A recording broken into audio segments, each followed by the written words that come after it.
Height advantage in this game with Ellie Moeller, and they need to get the rebounds and not letting them get second shots. They need to defend Jayla Williams. She's probably the best athlete in the CIML. No question. She can score inside and out, so you've got to make sure that you know where she's at. She'll attack the basket, and she'll also step out and shoot the three, so you've got to really guard her.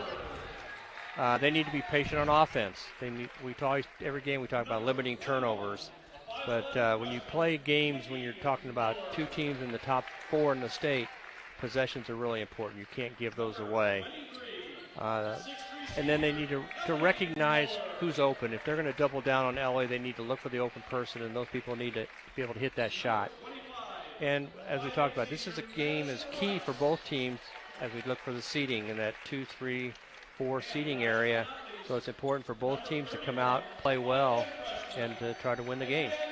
Well, it's funny, they had Julie Nahas, now Julie Muller, one of the moms, and Maddie Rice's mom, Michelle Rice, out there in our pregame. So that was interesting with the warming up. All right, we're going to take a break. We'll come back with the tip-off, Dowling and Ankeny. But first, a word from Father Reed Flood, our pregame prayer, and Dr. Dan Ryan, a word from Dowling Catholic High School alongside Mike Burkert. I'm Mark Amadale, back with the tip-off after these messages on the Iowa Catholic Radio Network. Hi, this is Dr. Dan Ryan, president of Dowling Catholic High School, and welcome to another season of exciting Dowling High School basketball. We are proud to be partners with Iowa Catholic Radio, not only broadcasting basketball, but also being partners in preparing Christ-centered leaders for life. Go Maroons! Hello, my name is Father Reed Flood. Let us pray together for the coaches, players, and trainers for this athletic competition this evening. In the name of the Father, and of the Son, and of the Holy Spirit, amen. Heavenly Father, we thank you for all your gifts. We ask that you bless all those involved in this athletic competition this evening. We ask that you keep them safe, and that they show good sportsmanship. We ask this through Christ our Lord. Amen. Saint Sebastian, pray for us. In the name of the Father, and of the Son, and of the Holy Spirit. Amen. The Adoration Sodality of the Poor Clares of Perpetual Adoration at the Shrine of the Most Blessed Sacrament in Hanceville, Alabama, is a prayer group for laity, priests, and religious brothers and sisters to spiritually join in the nuns' mission of adoring our Lord Jesus Christ in the Holy Eucharist. Members commit themselves to an hour of Eucharistic adoration on a monthly, weekly, or daily basis at a monstrance or tabernacle at the parish of their choice. Learn more about becoming a member at iadorethee.com. Support for programming provided by Iowa Wealth Management, a fee-only investment advisory firm helping clients grow and protect their wealth, offering personalized investment strategies as well as financial and estate planning. Learn more at iowawealth.com, committed to creating peace and purpose in your finances. It's the Catholic Morning Show with Bo Bonner, Matt Wilkham, Aiden Pugh, and Alexia Baker. This is Aiden from the Catholic Morning Show. Coming up Monday, Matt Paolelli from Real Life Catholic challenges us to put down the phone and pick up the conversation with Christ this Lent. Drew Krogert and Peyton Jameson serve up a Serva Fidem update. Plus, we'll get you up to speed on all the news, weather, sports, and saint info to help kick off your week the right way. The Catholic Morning Show, weekdays at 7, only on the Iowa Catholic Radio Network, connecting people to Christ. All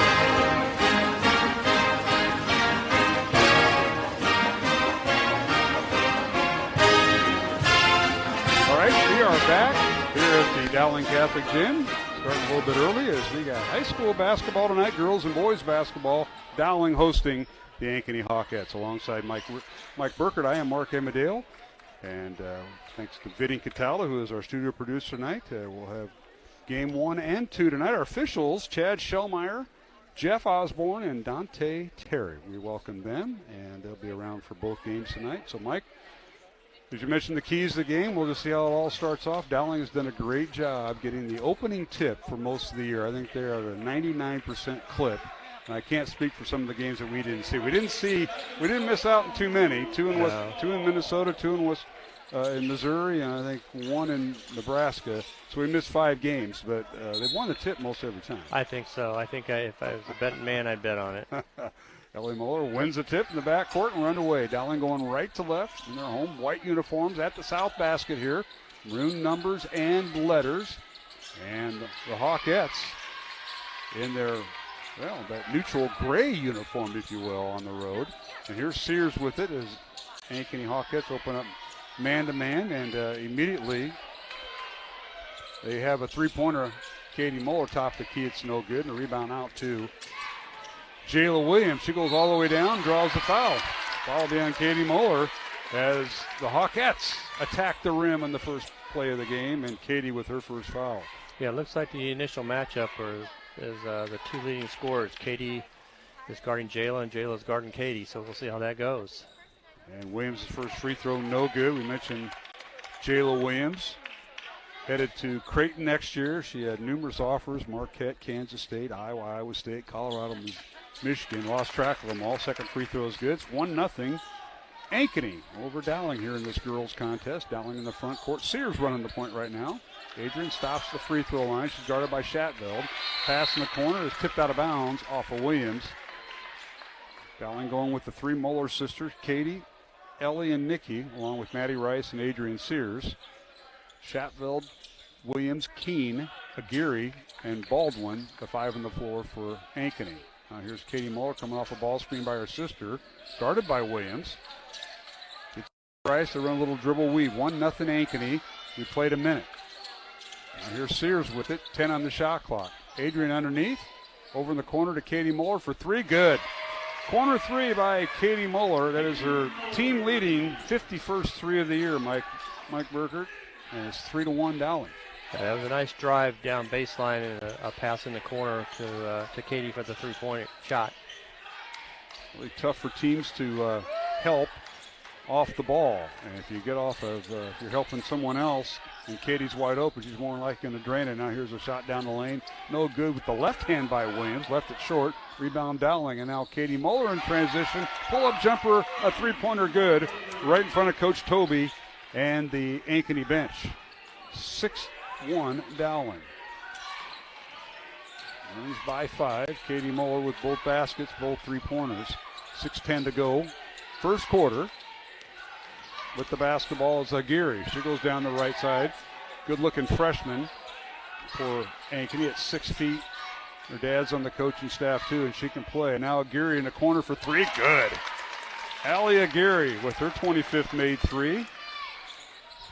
And it's 6-4, Dowling by 2. Yeah, she's a post player, so she steps out. That's going to pull away Ellie Muller from the basket. Dowling with the ball, Ellie Muller, who's guarded by Reagan Baldwin. She'll launch the three. It's in and out, no good. And the rebound is Aguirre.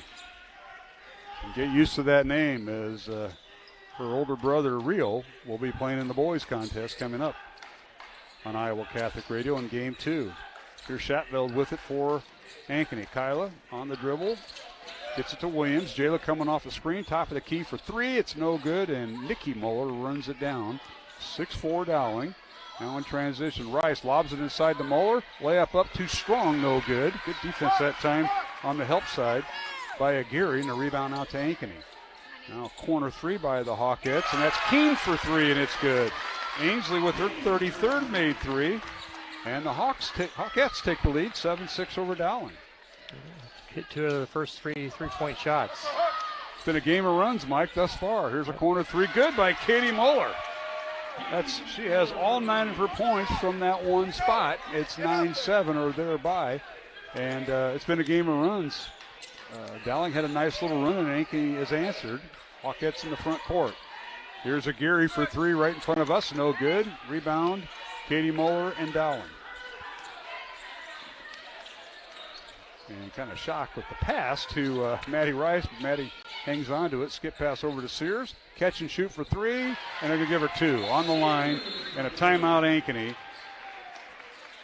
So Adrian Sears with her first basket, someone other than Katie Muller, and Dowling leading 9-7, 32nd timeout with 4:14 to go here in the first quarter from the Dowling Catholic Gym. Game one of our girl-boy doubleheader, tonight's game in the Iowa Catholic Radio Network, brought to you in part by Ashworth Vision Clinic, Iowa Wealth Management, and Bozen the Florist. Alongside Mike Burkert, I am Mark Hamadale, Vinny Cataldo, our studio producer on a Friday night. And Mike, what do you like so far? We've had can we say a game of runs? That was in part of your keys to the game, as both teams have runs last time, and kind of seeing that here in the first quarter. Yeah, both teams are starting off shooting the three very well. Dowling is 3 out of 5, and Ankeny's 2 out of 4. So that's a pretty good percentage when you're going to start. Nobody's really taking it inside except to kick it out to the corner for a three-point shot. Ellie Muller had a shot inside, and she, I think, shot a little too quick. And there was, always contact in there, but yeah, and Sears was a three-point shot that she was just right on the line. Right, Ankeny with the ball after the timeouts. 11-7 our score. Dowling with the lead by 4.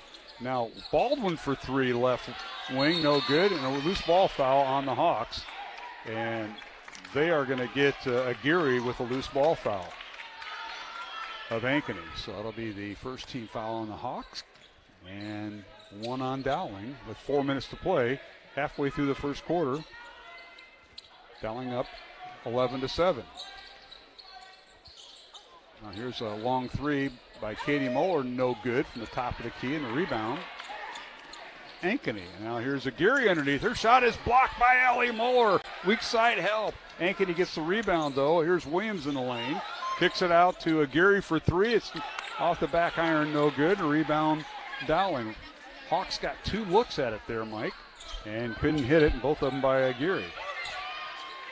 Now here is Maddie Rice in the baseline to Nikki Muller for three in the corner. Hits the side of the backboard, no good. Ball slapped around. Sears comes away with it, and she's fouled by Baldwin. And that'll be Reagan's first foul for Ankeny. Reagan Baldwin, one of the 3 captains with Ainsley Keene and Jayla Williams, all seniors, picks up the foul. That's foul number 2 on the Hawkettes. Be out of bounds. Dowling underneath. Rice will throw it in. Aguirre will sit down. She's replaced in the lineup. And down it to Sears. Now stolen away on the baseline by Williams. So Ankeny with the steal and running all the way down court. Coast to coast. Layup good. Jayla Williams with her 3rd point of the night. That was a really athletic move. She took it down and just kind of exploded into the lane and got the shot up. 11-9 Dowling. Here's Tess Carmichael in the lineup. She gets underneath to Muller. Her shot up and good. The basket will count, and a foul on Ankeny. And that's a strong move by Ellie Muller going through the contact that time. Foul will be on Allison Hawkins, who just checked in for the Hawks. Hawkins, a 5'7" senior, with the foul. Yeah, that was a nice drive and got the kick into Ellie and took it hard to the basket. Moeller completes the 3-point play, so Ellie with 3 points. 14-9 is our score. Dowling by 5, matching their largest lead. Ankeny in the front court. Hawkins with it.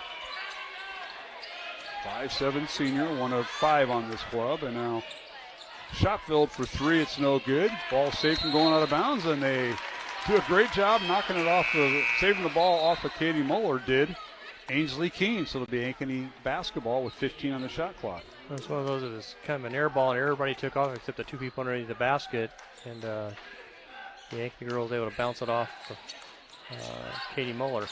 Yeah, that's why the shot clock didn't reset. It was an air ball. 10 on the shot clock. Hawkins Baldwin with it between the circles. Good defense by Maddie Rice. Now they get it to Keene. They're swinging around left side to Hawkins. They try to get it inside to Williams. It's stolen away by Tess Carmichael and Dowling.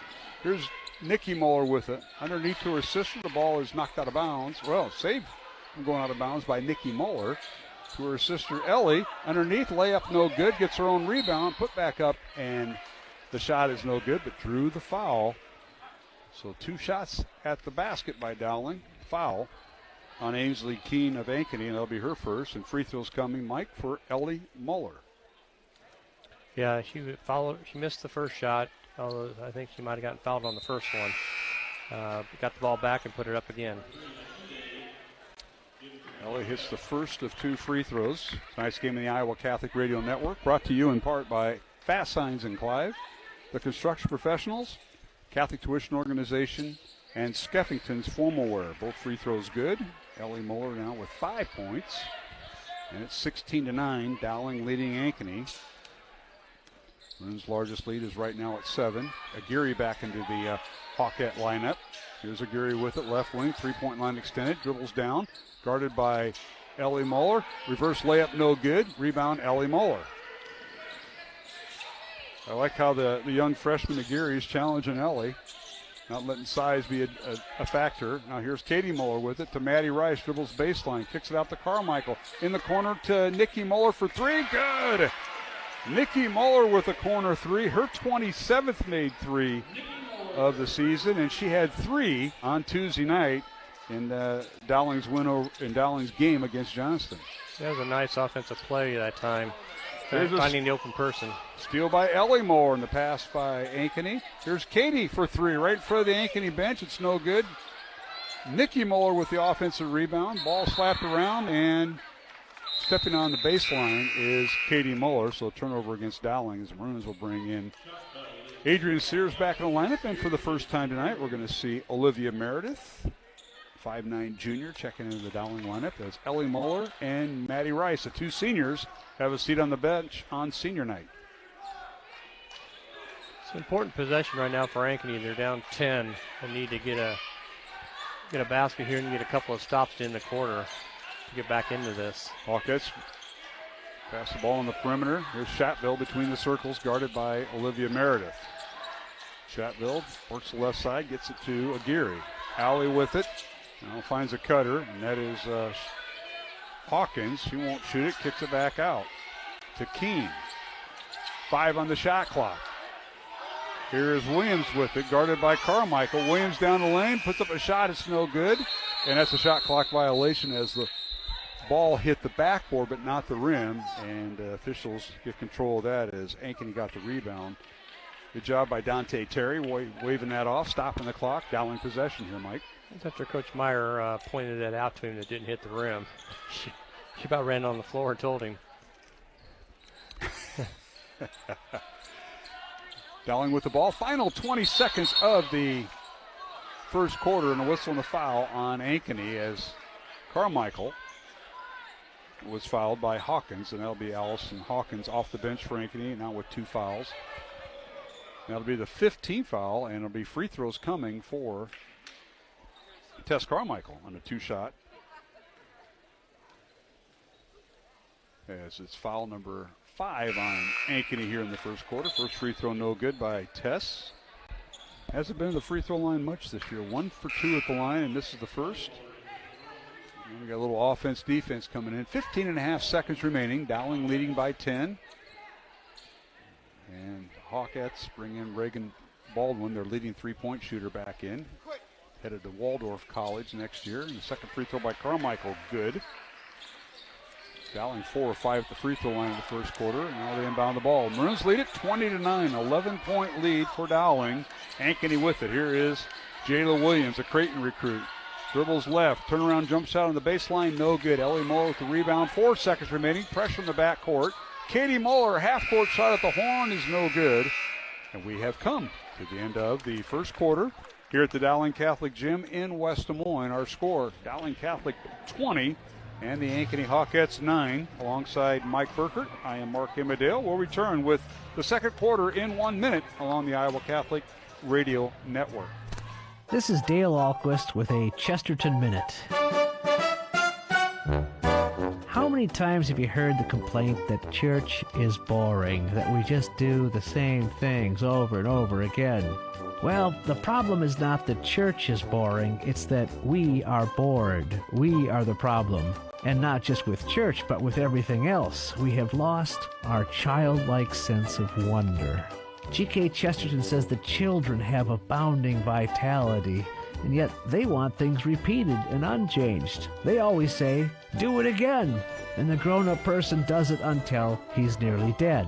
For grown-up people are not strong enough to exult in monotony, but perhaps God is strong enough to exult in monotony. It's possible that God says every morning, "Do it again" to the sun, and every evening, "Do it again" to the moon.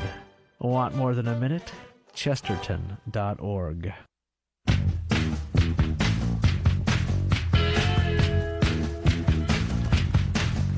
Back here at the Dowling Catholic High School Gym in West Des Moines. Second quarter in this Class 5A girls matchup in the Central Iowa Metro League. Dowling 20, Ankeny 9. Rematch the game that was played last month on Friday, January 2nd. Dowling winning at Ankeny 64-57. So this is the rematch.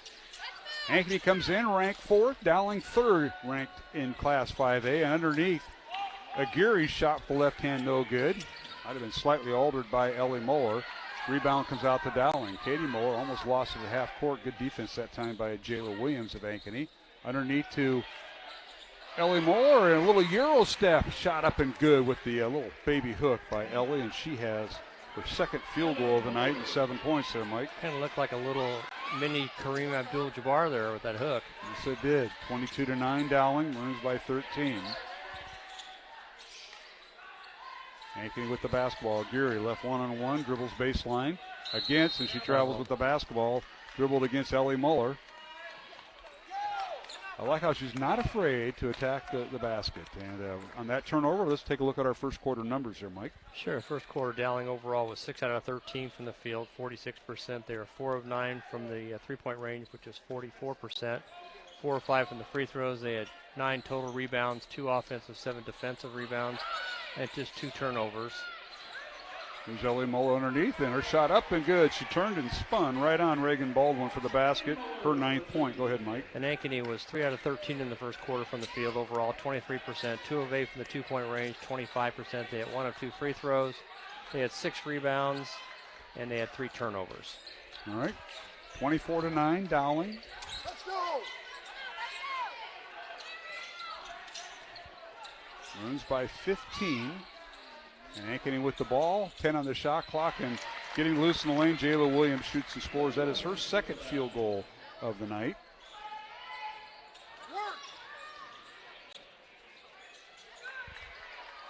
And here's a shot in the lane. It's no good. Rebound coming out to Ankeny. 24-11. Dowling with the lead. 6 minutes remaining. Now reaching foul as Williams goes to the basket. And they're going to wave the basket off, and a foul on Dowling. It'll be on. I think it was on Adrian Sears, I believe. It was on Sears. Okay, we don't have our points and foul board up tonight, so we'll give it to Sears. I'll take that. And now here's a steal by Dowling, an uncontested layup good by Maddie Rice. That's her first 2 points, and a 30-second timeout called by head coach Nate Tobey of Ankeny. So with 5:52 remaining, second quarter, 26-11, Dowling leads by 15. Alongside Mike Burkert, I am Mark Amadale. I want to thank our supporters of Iowa Catholic Radio, been with us all year round. They include Iowa Wealth Management, Bozen the Florist, Ashford Vision Clinic, and Construction Professionals. And a week from tonight is Friday the 13th, but the next day is Valentine's Day, and I have Bozen on my speed dial. And I don't know about you, but I have a wife and daughter that just love Valentine's Day, and I'm guilty of that, I guess. So here we go. I do the balloon thing for my daughter. I've done it ever since she's been little. So even when she was at Iowa State, I would drive up there and get her the balloons. So she looks forward to it even now. Well, guys, start getting arrangements. We're a week away from Valentine's Day. Now here's a Geary for three. It's up and no good. As she kind of sized up the moment. Rebound Dowling. Now a foul in the back. What do we got here? Got a foul in the backcourt. It'll be a loose ball foul on Dowling. On Maddie Rice. So Maddie picks up the first foul. I'll tell you what, nice job that time by Jayla Williams. After Dowling got control of the rebound, Jayla went after the outlet pass, deflected it, and caused the foul. Foul was on Dowling, and now we got a whistle and a pushing foul on Tess Carmichael. So Tess's first foul. That's the third team foul on Dowling, and we've got 5.5 minutes remaining in the second quarter. So Maroons going to be in the penalty here. Opposite of the first quarter, where Dowling, Ankeny had the 5 fouls fairly early, and Dowling has just one. Dowling by 15, 26-11 over Ankeny. 5.5 minutes to go, second quarter. Williams spins in the lane, puts up a shot left hand, good. Well defended by Sears, but Williams got it to go, and she has 9 points. 26-13 Dowling. There's Muller with it. That's Katie. Dribbles baseline to Tess Carmichael. Picks up a dribble. Leaves it for Sears and gives it to her. Layup good with the left hand. Adrian Sears, the freshman, with her fourth point. 28-13 Maroons. They're giving Dowling the baseline, and Dowling is taking it, but also getting some nice passes to open people.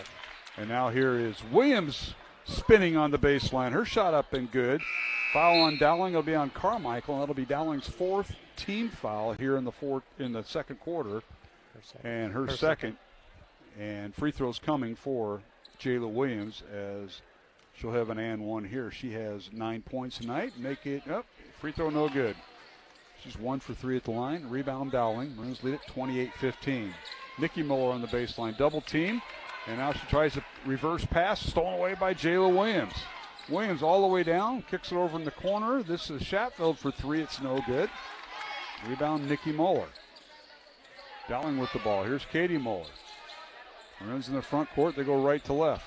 In front of us. 28-15 Dowling. 4.5 minutes to go. Katie down the lane. Finds her sister Ellie. This double team. Turns, spins. Her shot up. No good. And a fight for the rebound. And Baldwin comes away with it. And now Keene has it for Ankeny. They lob it inside. Stolen away by Nikki Muller. They tried to get it into Chatfield, who was posted up on the left block. Couldn't do it. Nikki brings in the front court. Gets to Maddie Rice. Ankeny overplaying some of the passing lanes. Rice underneath. Her shot no good. Good defense that time by Hawkins, who's in there for the Hawkettes. And the rebound out to Ankeny. Here is Hawkins for 3. Top of the key. It's no good. Rebound Muller. This is Katie Muller with it. 28-15 Dowling. Back and forth, Mike. Lid on the basket here the last couple possessions. It's true. Here's Maddie Rice with it over to Nikki Muller for 3. It's no good. And the rebound, Chatfield. Dowling's had 4 consecutive possessions and Ankeny 3 that they've not scored. Lid on the basket for both teams. 3:20 remaining in the first half. At halftime, we'll catch up with Dowling boys basketball coach Justin Einertson. A belated happy birthday to him. We celebrated that earlier this week. And now we got a jump ball call. Good hustle that time by Nikki Muller, forcing the tie-up and a jump ball and a timeout Dowling. And this will be a 30-second timeout called by Dowling with 3:11 to go here in the second quarter. 28-15, Dowling over Ankeny. Mike, and as you mentioned, it's been a game of runs. Now it's been a game of, missed shots because lid on basket the last 4 or 5 attempts for each team. Yeah, we've had each team has missed, I think. Well, Ankeny's missed 4 shots, had 1 turnover. Dowling's missed 3 shots and had 2 turnovers. So the latest possessions have not resulted in points for them. Both teams look a little disjointed offensively. I think that's why Coach Myers just called her 32nd timeout, because the last couple possessions they did not look really like they were progressing towards the basket. Let's put it that way. Dowling girls have 2 seniors they'll recognize between games tonight when we have our senior night ceremonies, and as the boys will join them. Ellie Moeller and Madison Rice are the 2 seniors. Manager Ava Gredicke and Tessa Pothoff, the 2 managers for the Dowling girls, and the 2 players to be recognized between games.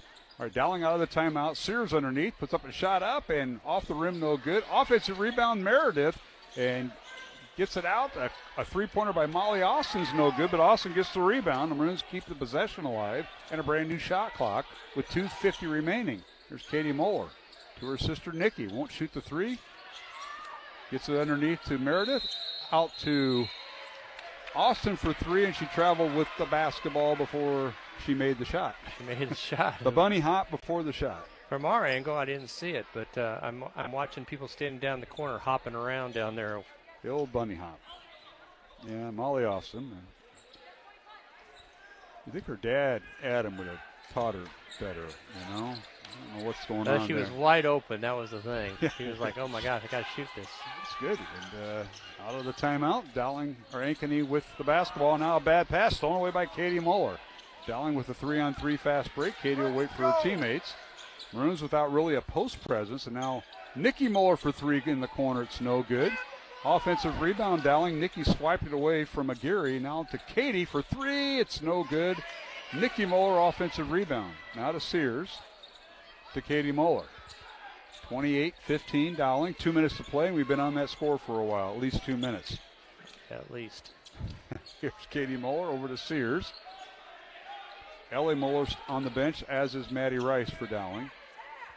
Here's Sears. Crossover dribble, goes down. And collision underneath. They get it underneath Olivia Meredith. Layup up and good, as hitting the deck was Ainsley Keene. I think she's all right. We'll see. Lost her shoe there. Took her right out of her shoe.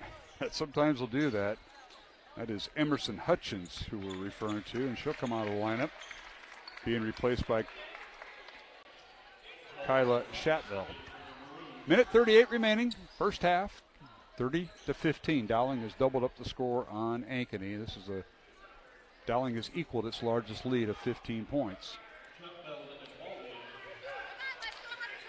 So Dowling now trying to get on the same page defensively, as Maddie Rice checks back in the lineup for Sears. And now a long 3, good by Reagan Baldwin.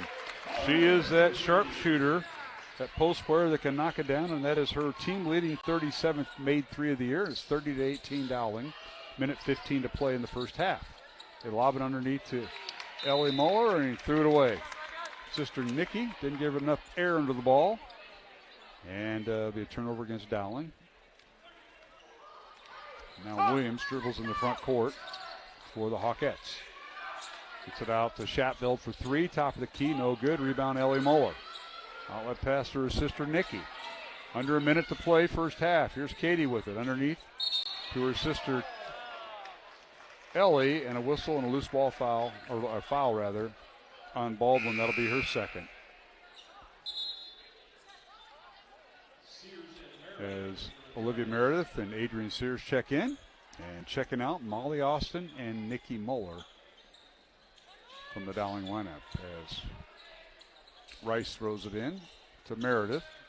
Over to Sears, coming off a ball screen by Ellie Moeller, swings it over. 3-pointer by Maddie Rice, too strong, no good. Rebound to Geary. Ollie with it. Dribbles all the way down, cut off by Maddie Rice.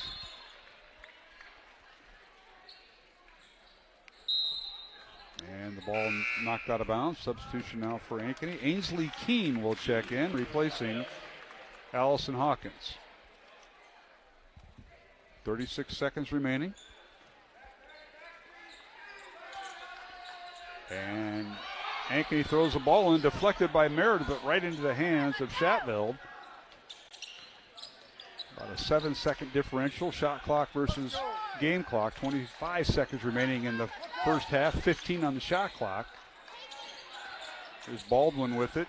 Bounce pass to Aguirre. Underneath her, shot blocked by Katie Moeller, and she'll pick up the foul. And on Katie, that'll be her second, and free throws coming for Aguirre. 15 seconds remaining. Ali Aguirre, the 6-foot freshman, 78% free throw shooter, leads the team in free throw percentage. First one up and no good. Yeah, the announcer's jinx, I get it. Even the opposing coach gives me that stare. Mike Burker, just like, yeah, I jinxed her. Yeah, you did. Second free throw, no good. Well, I jinxed her twice. Apologies to the Aguirre family, who Coach Einertson, who gave me that stink eye. We'll be seeing the brother, Rio Aguirre, in game 2. 5 seconds remaining. Here's Sears for 3, right side up and no good. Maddie Rice with the rebound puts it up, and we've come to the end of the first half. They'll wave it off as Muller puts it in. But our halftime score, Dowling 30, and the Ankeny Hawkettes 18, alongside Mike Burkert. I am Mark Abadale. We'll take a 1-minute break, come back with our halftime guest, head coach Justin Einertson, the Dowling boys. As right now in game 1 at halftime, third-ranked Dowling girls leading fourth-ranked Ankeny 30-18. We'll return in 1 minute here at the Dowling Gym on Iowa Catholic Radio. I'm Father Thomas Loya, and this week on Light of the East on the Iowa Catholic Radio Network, the loving God would not really send someone to hell forever, would he? My father died last week. Oh well, he's in heaven now. Why should we pray for dead people? Learn how the Eastern Catholic Churches respond to these common questions and beliefs. Light of the East, Sunday mornings at 10:30 on the Iowa Catholic Radio Network.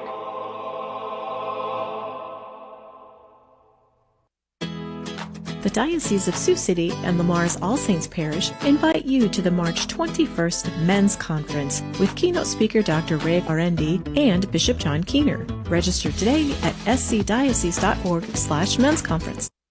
Support for programming is provided by Construction Professionals, serving customers through a proven process, creating unique design, functionality, and artistic beauty. Construction Professionals is a Catholic family business built on a strong foundation. cpcustomhomes.com.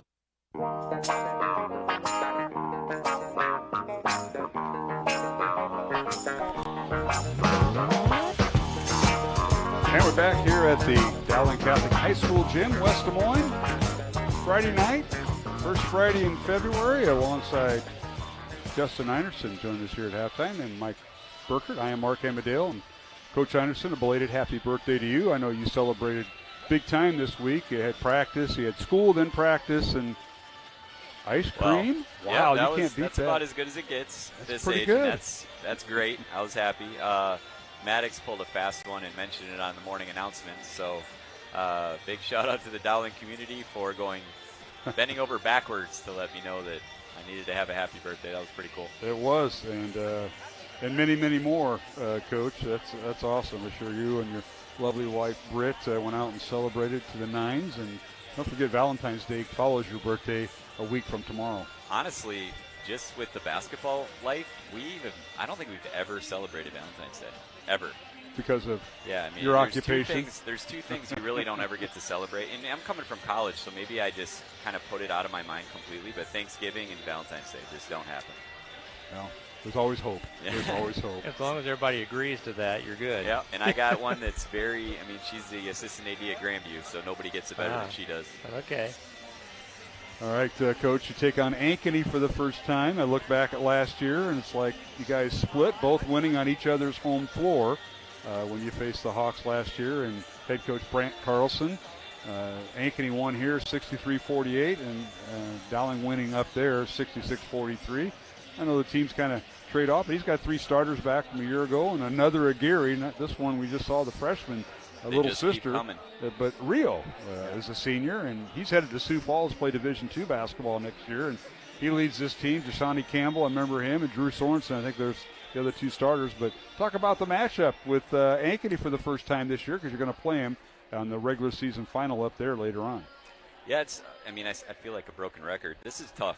They return a lot of experience, a lot of scoring.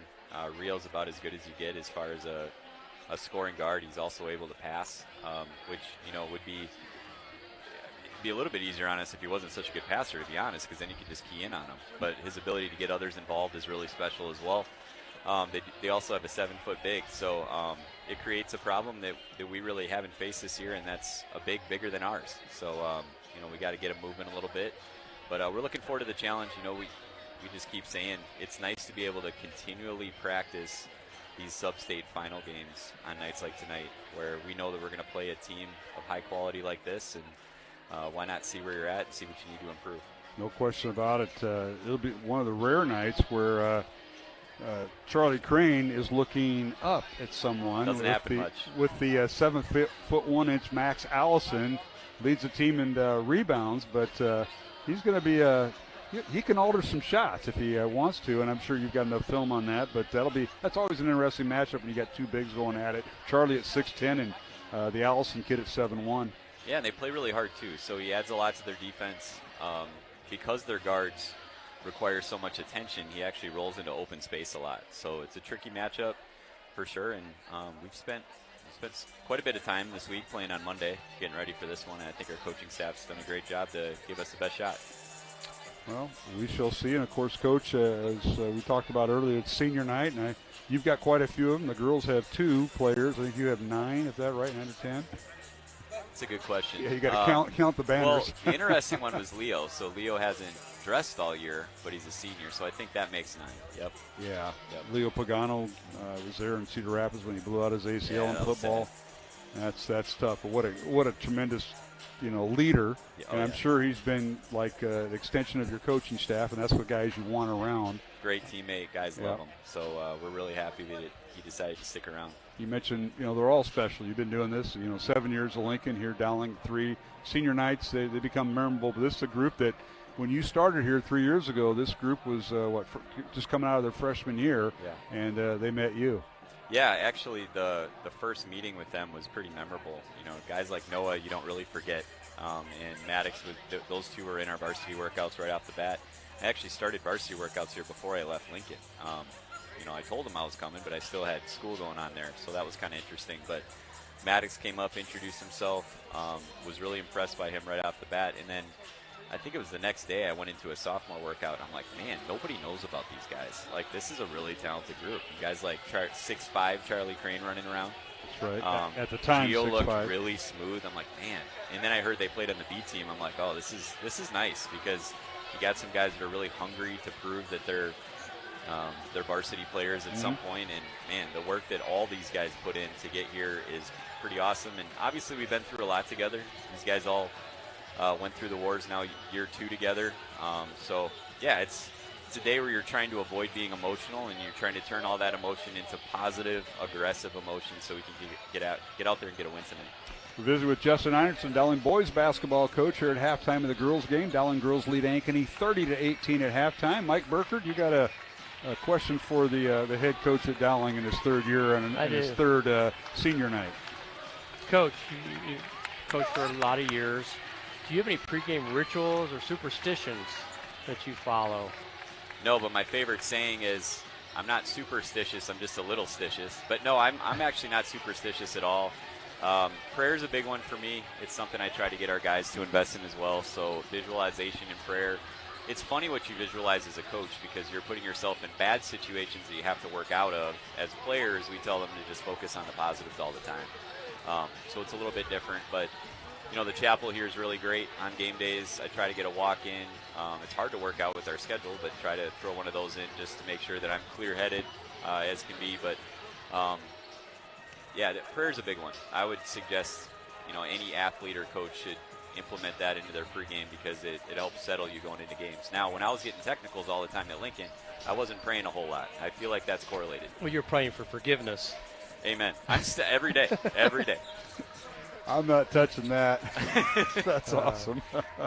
Well, Coach, it's emotional tonight. You're going to change your starting lineup just a little bit as Alfred Coley, who's a junior, and hopefully he'll return next year. You see all the stuff that's going on, and you never know where kids are going to end up. But Alfred's going to sit down tonight and turn his starting job over to Gio Keelis. Yeah, and he was happy to do it. It tells you a lot about Alfred. Absolutely.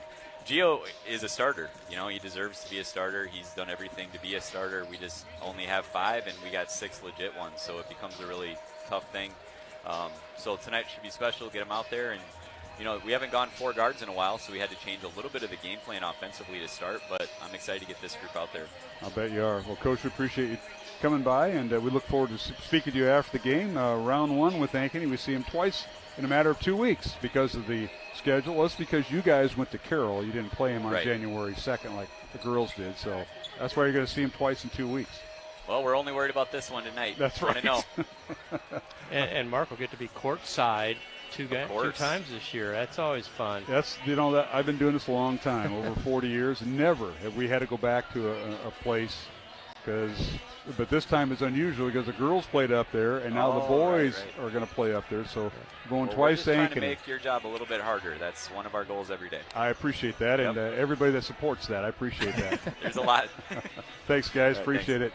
Coach Anderson joining me here at halftime as we take a break. We'll take a 1-minute break, come back with the start of the second half of this girls contest, Class 5A top 4 teams. It's third-ranked Dowling leading fourth-ranked Ankeny 30-18 at halftime. Mike Burker and I will return to the Dowling gym in 1 minute along the Iowa Catholic Radio Network. Do you believe in the importance of Catholic education? Do you owe Iowa income tax this year? Consider a gift to the Catholic Tuition Organization to help worthy students attend Catholic schools in the diocese and receive an Iowa tax credit of 75% of your donation. If you give $1,000 to CTO, you'll receive a tax credit of $750. Pledge or donate online at ctoiowa.org. The bottom line, it's for the kids and their futures. Support for programming is provided by Construction Professionals, serving customers through a proven process, creating unique design, functionality, and artistic beauty. Construction Professionals is a Catholic family business built on a strong foundation. cpcustomhomes.com. Support for programming provided by Iowa Wealth Management, a fee-only investment advisory firm helping clients grow and protect their wealth, offering personalized investment strategies as well as financial and estate planning. Learn more at iowawealth.com, committed to creating peace and purpose in your finances.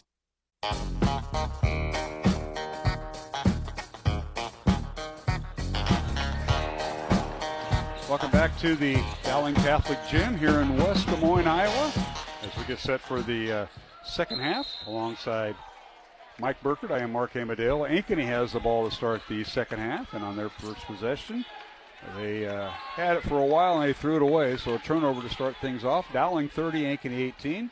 And Mike, I know you got the first half stats, so I'll let you interject that here when we get a moment. As Dowling with their first offensive set. Here is Maddie Rice with it. Dowling with their 5 starters in there. They get inside Katie Muller. Her shot up and good. Go ahead, Mike. Yeah, the first half, Dowling was overall 11 out of 29 from the field, 38%. They were 4 of 15 from the 3-point range, 27%. But they were 0 for 6 in the second quarter. 4 of 5 free throws. They had 20 rebounds, 7 offensive, 13 defensive rebounds with 6 turnovers. Ankeny with the ball, 15 on the shot clock. Get over to Geary, corner 3 from the left side, no good. Rebound Dowling. And Nikki Muller. Outlet pass goes to Maddie Rice. Back to Nikki Muller for 3, too strong, no good. The rebound Jayla Williams and Ankeny. Williams will take it all the way down. Kicks it out over in the corner to Aguirre for 3, and it's no good. And the rebound slapped out of the hands of Maddie Rice into the hands of Jayla Williams. So the Hawkettes keep the ball alive on that possession. And inside, Williams' shot partially blocked by Nikki Muller in the hands and rebounded by Ellie Muller. 32-18 Dowling. Here's Katie Muller coming off a ball screen in the lane, nearly lost it.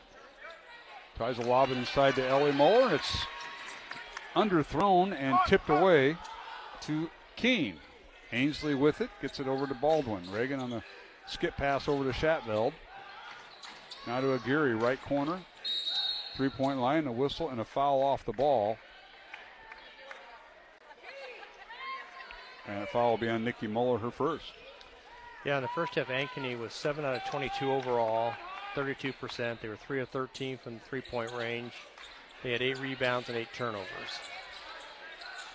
32-18 Dowling, 5.5 minutes remaining. Here's a long 3 by Keene. It's no good, and Nikki Muller with the rebound. Dowling led 20-9 at the end of the first quarter and outscored the Hawkettes 10-9 in the second quarter for a 12-point lead at halftime. Dowling with the ball here. Here's Sears. In the corner it goes to Nikki Muller for three. It's no good. Aguirre comes away with the rebound. As the Dowling lead is 14. Their largest lead tonight has been 15 for the Maroons. That was back late in the first half. Here's Baldwin with it, dribbles into the lane, puts her head down, and we got an offensive foul. Reagan was well defended and got frustrated there and committed the offensive foul, lowered her shoulder, and picked up her third foul with just under 5 minutes to play here in the third quarter. Ankeny has a couple of post girls that they're not real tall, but they look strong, and they aren't afraid to put a body on somebody inside, both offensively and defensively. That's caused Dowling a little bit of problem inside. Substitution for the Maroons as Molly Austin checks in, and checking out will be Nikki Muller. Molly, a 5'8" sophomore in the rotation here in this game. Here's Sears with it. Right wing, three-point line extended, guarded by Shatville. They try to lob it into Ellie Muller, and it's thrown away. Williams retrieves it, and Jayla in the front court. Goes against Austin in the lane. Pull-up jumper up and good. Rolls to the rim. Jayla Williams with her 11th point. And it's 32-20, Dowling by 12. We've got almost 4 minutes, and each team has scored 2 points. Well, now 4. Katie Muller down the lane, left hand, shot good. There's that reverse curse. Katie with 13 points. And now there's a shot in the lane that's no good by Keene of Ankeny. Rebound comes out to Dowling. Katie Muller leading the way with 13 points for the Maroons. Ellie Muller with 9 points, all in the first half. Now here's Katie, pull-up jumper, good. 15 points for Katie Muller, timeout Ankeny. We'll keep it here with 3:51 to go here in the third quarter. 36-20, Dowling with its largest lead of 16 points. And we'll do that as we want to get the scoring in. Mike got the statistics in, I'll get the scoring in. We mentioned Katie Muller now with 15 points to lead the way for Dowling. Her sister Ellie with 9 points, all in the first half. Rounding out scoring for the Maroons, Adrian Sears with 4 points. 3 points for Nikki Muller. 2 points for Olivia Meredith off the bench. Maddie Rice with 2 points. And Tess Carmichael with 1 point. Dowling was 4 of 5 at the free throw line in the first half. For Ankeny, their leading scorer is Jayla Williams with 11 points for the Creighton recruit. And she's followed in scoring by Ainsley Keene, Allie Aguirre, and Reagan Baldwin with 3 points each. The Hawkettes 1 for 5 at the free throw line. And tonight's game of the Iowa Catholic Radio Network brought to you in part by the Catholic Tuition Organization, Skeffington's Formal Wear, Fast Signs in Clive, and Construction Professionals. And Mike Burkert, timeout by Ankeny as things started to slip away and the Maroons have their largest lead. So a good time out there by head coach Nate Tobey. Yeah, you need to try to stop a run here. Dowling had come down, and Katie Muller starting to heat up a little bit. She had 2 consecutive baskets there. So a timeout. They're going to probably run a specific set right now. Looks like they're overloading the left side. So specifically for Jayla Williams? I want to think so. I don't know. Ellie Muller strips the ball away from Geary, and now we've got a tie-up on the floor. And a jump ball called, and it will be Dowling basketball.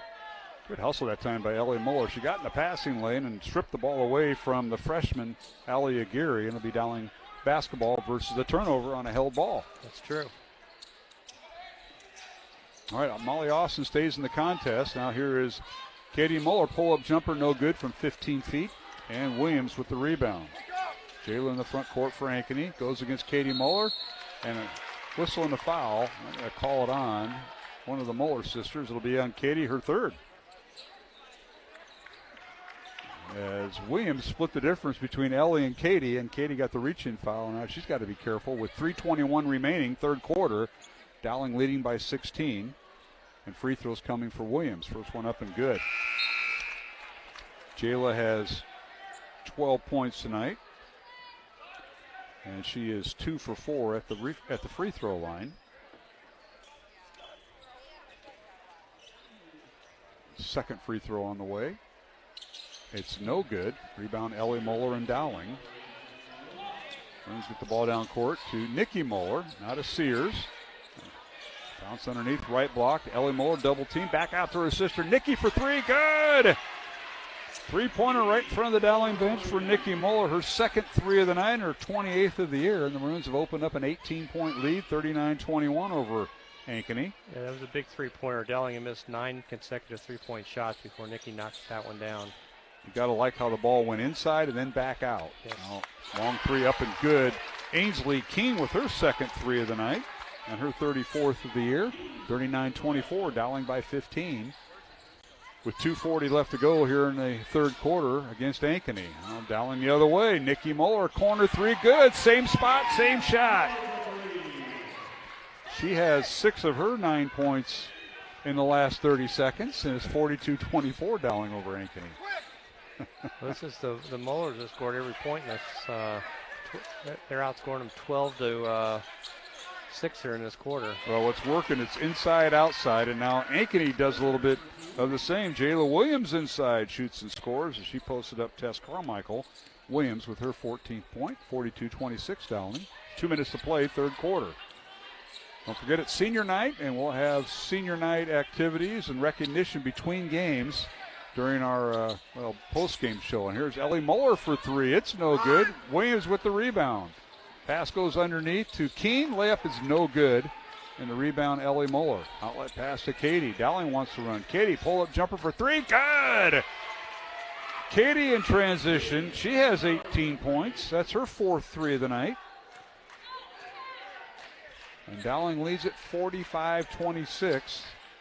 Largest lead of the night for Dowling is 19 points with 1:20 remaining here in the third. Baldwin with it for Ankeny. In the corner to Keene. Dribbles baseline. Puts up a shot. Hits the underside of the rim. It's no good. Rebound Dowling and Katie Muller. To her sister Nikki. Corner three again. It's no good with the shot. Rebound Aguirre and a reach-in foul called on Sears. And that'll be Adrian's second. She had that same spot again. This one didn't go in. It looked good from this angle. We have a good angle where we're sitting. All right, on your possession chart, that there's no way my partner in game two will ever learn how to keep, but what's it been looking like here the last several possessions for Dowling and Ankeny? Well, Dowling is, Nikki Muller hit 2 threes and Katie Muller hit another 3. So 3 out of 5, last 5 possessions, they've knocked down threes, which has stretched out the lead again. All right, Ankeny with the ball. Baldwin pass over to Williams. Dribbles in the lane, now kicks it off in the corner to Katie Stoll, who just checked in and gets it out to Baldwin for three. Good. A little inside outside, and Baldwin with her second three of the night. She's got 6 points. Her team leading 38th made three of the season, 45-29 Dowling, 35 seconds remaining. Here in the third quarter, yes, we started early tonight, so we're going to have our senior night activities right after this game. And now underneath, Ellie Muller, her shot up and good as she posted up Reagan Baldwin, and that is Ellie's first basket of the second half. She has 11 points. Yeah, actually the last 5 possessions for each team, both teams scored 9 points. Now they're playing even right now. Now underneath in the lane, Jayla Williams shoots and scores. That's 16 points for her, 47-31. Sears the other way. It's just been an offensive onslaught. And Adrian Sears scores as we end the third quarter of play with the score. Dowling Catholic 49, Ankeny 31 in this girls Class 5A Central Iowa Metro League conference game from the Dowling Catholic Gym on senior night. We'll return with the fourth quarter in 1 minute here on the Iowa Catholic Radio Network. KIHS, Perry, KDVM, Mason City, KCSL, Spencer. The radio home for your Dowling Catholic Maroons. 105.5 KIHS, Perry, Des Moines. IowaCatholicRadio.com and the Iowa Catholic Radio mobile app. Encounter Jesus. Programming supported in part by Skeffington's Formal Wear, in business since 1951 with locations in Des Moines, West Des Moines, Coralville, and Ankeny. Skeffington's Formal Wear, online at skeffingtons.com. Thank you, Skeffington's Formal Wear, for your support of Iowa Catholic Radio. Fast Signs is a custom sign and visual solutions company with an extensive selection of digital signage, interior and exterior signs, banners, and vehicle wraps. Learn more at fastsigns.com. Thank you, Fast Signs in Clive, for your support of Iowa Catholic Radio. Support for Iowa Catholic Radio is provided by Bozen the Florist. Valentine's Day, Mother's Day, weddings, whatever the message, say more with Bozen. Bozen.com. 515-244-ROSE. Bozen makes the moment mean more. And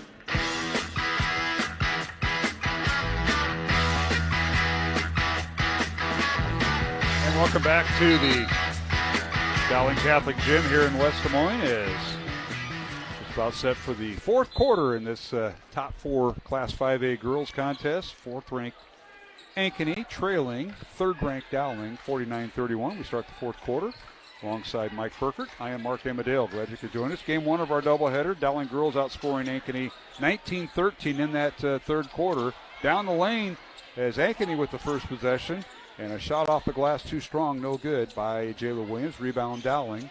And now the Maroons the other way. A corner three up and no good by Maddie Rice. We'll get the statistics through three quarters when we get a moment. Here's Aguirre. Ollie dribbling baseline for Ankeny. Kicks the ball out to Hawkins. Allison Hawkins getting the fourth quarter start. Now the entry pass from Keene. Threw it away. Tried to post up Aguirre. Go ahead, Mike. Dowling for the third quarter was 8 out of 13 from the field, which is 62%. They were 307 from the three-point range, 43%. They were 5 out of 6 from the two-point range. They had 7 rebounds, all defensive. They only had 2 turnovers in that quarter. I'll get to Ankeny's here in a second. There's Carmichael for 3 on Dowling's possession. It's no good, and Williams with the rebound. Goes down coast to coast, kicks it over in the corner for 3 by Hawkins. It's no good. And we got a whistle, and what's going on with whistle and a foul on Maddie Rice, her second, says Chad Shellmeyer, and I think he caught her after the shot on a block out. That's what happened. So it was a closeout, and it'll be Ankeny possession. They'll get a brand new shot clock, and they'll throw it in underneath their own basket. Will Keene gets to Hawkins. Now to Aguirre. Aguirre down the lane. Her shot with the left hand too strong. Right over Ellie Moeller. Rebound Dowling and Katie Moeller. 49-31 Maroons. 6:45 to go fourth quarter. Ellie Moeller triple team. And looked like she wanted to shoot, and she kicked the ball out and drew the foul on Aguirre, and that'll be her second. Yeah, Ankeny for the third quarter overall, they were 5 out of 12 from the field, which was 42%. They were 2 of 5 from three-point range, 1 of 2 free throws. They had 6 total rebounds, and they had 3 turnovers. So, like you said, Dowling outscored them 19-13 in that quarter to kind of create a little space there. Ellie Moeller double-teamed in the lane, but she turned and spun on the post, and the layup was up and good from the right block. Ellie Moeller with her 13th point tonight, her second field goal of the second half. And now Ankeny the other way. And they go down, and shooting and scoring, they're going to count the bucket. Foul's going to be on Tess Carmichael, her third. And a nice move by Jayla Williams, who now has 18 points with an and one attempt here. She, like we talked about before, she's a really smooth, athletic player, and she creates a lot of mismatches when she takes the basketball. And traditional three-point play is complete. 19 points now for Williams. 51-34 Dowling. Wins by 17 with 6:20 to go. And I would say, we talked about in the pregame, Jayla Williams might be one of the best athletes in the conference playing basketball. The exception might be Jenica Lewis over there at Johnston, but tremendous athletes, the both of them. A couple of real good ones right there. Jenica headed to Notre Dame, and Jayla Williams headed to Creighton next year to be teammates with Ava Zedeker, who played here at Dowling a year ago. Now Williams now kicks it back out to Baldwin, three-point line extended to Williams. Coming off a ball screen, step back three, up off the back iron, no good. The rebound, Ainsley Keene, and Ankeny keeps the possession alive, and a brand new shot clock, and now a blocking foul on Olivia Meredith. That'll be her first foul. Yeah, I kind of looked around to see if Coach Flannery was here from Creighton. He knows how to find this place, we know. Yeah, we know that. That's right. As we've seen a couple times. Well, it started with the young lady sitting in front of us with Audrey Faber. Actually, before. Allie Thrall. Allie Thrall, that's right. We go back. You're right, Mike. Thrall, Faber, Zedeker, and now Jayla Williams for Ankeny. Now Williams in the lane, out in the inbounds pass. Misses the shot with the left hand, no good. Rebound Dowling. Katie Muller in the lane. Pull-up jumper up. Good. The basket will count and a foul on Ankeny. They're going to whistle it on. Kyla Shatfield, her first, in an and one attempt for Katie Muller, who has 20 points on the night. And a chance for an and one here. And the free throw good. 21 points for Katie Muller. 54-34, Dowling by 20. Moons with their largest lead of the night with 5:15 remaining here in the fourth quarter. Play starting to fill up on senior night. Now we've got an illegal screen on Jayla Williams. And Williams will pick up her first foul. And Nate Tobey did not like that call, the head coach at Ankeny, and let Mr. Shellmeyer know that, but it's all over with. And now the other way we go with Dowling with the ball off the turnover. And you mentioned it to the other referee as he went by too, just to make sure. Ellie Muller gets in the corner to Sears, a head fake and a shot off the glass good. She went right around Jayla Williams, who thought she was going to shoot the three, and nice move by Adrian Sears, who has 8 points. 56-34, Dowling by 22. Now we got a whistle and a foul underneath on Adrian Sears, her third foul. And substitution for Ankeny, Ali Aguirre will check in. Checking out will be Ainsley Keene. So Shotbell will throw the ball in. Gets it to Williams. Jayla coming off the ball, screened by Aguirre. Pull-up jumper, three-pointer, no good. Rebound, Ellie Muller, and Aguirre in a jump ball. And possession arrow favors Dowling with 4:38 remaining here in the fourth quarter. Maroons up by 22. Remaining games left for Dowling next week. They will host Southeast Polk and number 2 Waukee Northwest next Tuesday and Friday to end their regular season. This is the girls' side. Ankeny girls, they played noon tomorrow at Wells Fargo Casey Center in downtown Des Moines in front of the Iowa Wolves game, as Urbandale and Ankeny will play at noon downtown. And next week they finish off with Waukee Northwest and Johnston Tuesday and Friday. Number 2 and number 1 next week. Whistle and a foul on Dowling. A wave off the shot. Fouls on Nikki Muller, her second. Out of bounds. Or the free throws coming for Aguirre here, Mike. Aguirre with 3 points tonight, 0 for 2 at the free throw line, and she'll get 2 chances here. First one no good, and she's a leading free throw shooter on the team. And she's a freshman, right? Yep. She's gonna be a good player for them. Allie Aguirre, 6-foot freshman. Her dad sits on the bench there with Coach Toby. Helps coach the JV1 team. Second free throw good. She got 1 tonight, 1 for 4 at the line. Aguirre with 4 points. 56-35 Dowling as we approach the 4-minute mark here in the fourth quarter. Reminder, senior night activities will start right after this contest between the girls and boys game. Now the Muller, Katie Muller gets the ball inside to her sister coming through the lane and goes right off her leg out of bounds. It'll be Ankeny basketball. In the front court is Williams. She dribbles the left side. Coming off a ball screen by Baldwin. Spins in the lane, puts a shot, too strong, no good. Rebound, Ellie Muller.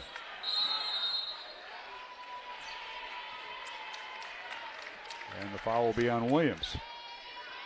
So Jayla picks up her second foul. Normally we have the scoreboard going with the individual points and fouls, and the pressure's on me tonight to get that right. It looks strange to look up and that's not there. Well, we got an empty chair there. Jay Rickey is not here tonight. He usually mans that, and so Todd Crandall and Ted Power doing yeoman's work on the bench, keeping the shot clock and scoreboard going. And the ever steady Mr. Kevin Oddie, the official scorekeeper tonight, wearing the striped shirt right in front of us. And now here's Maddie Rice down the lane. Her shot up and no good over Aguirre. Rebound Ankeny and Williams. Now gets the Baldwin in transition. Her shot in and out, no good. Rebound Sears and Dowling. Adrian with it. Gets in the front court with 3:10 remaining here in the fourth quarter. He's trying to run some offense. Sears underneath, layup good. She went between two defenders and scored. Nice move by Adrian Sears. Like to see more out of that. She has 10 points tonight. Yeah, once she gets a bit of steam going there, she's tough to stop. Now the other way, Ankeny with the basket. With Williams. Okay, so Dayla Williams now with 21 points. That's her 5th point of the 4th quarter. Dowling loses the ball on the baseline. Turnover against the Maroons. Tessa Carmichael will check in. And Nikki Muller will check out for Dowling. Williams will check out of the Ankeny lineup, as will Kyla Schatfeld. And in the Ankeny lineup, Emerson Hutchins, 6'1" freshman, wearing number 25 in the lineup. Get the ball inside to Aguirre, guarded by Sears, and Sears commits the foul. And Aguirre. She's going to be. It will be at the line. It's a 15 foul on Dowling. Go ahead. She's going to be tough to handle in the future because she's. Absolutely. She is very athletic, and she's got good size, and she seems to know how to play the game. Aguirre hits the first of 2 free throws. 15 foul on Dowling, 4 on Ankeny. And that was foul number 4 on Adrian Sears.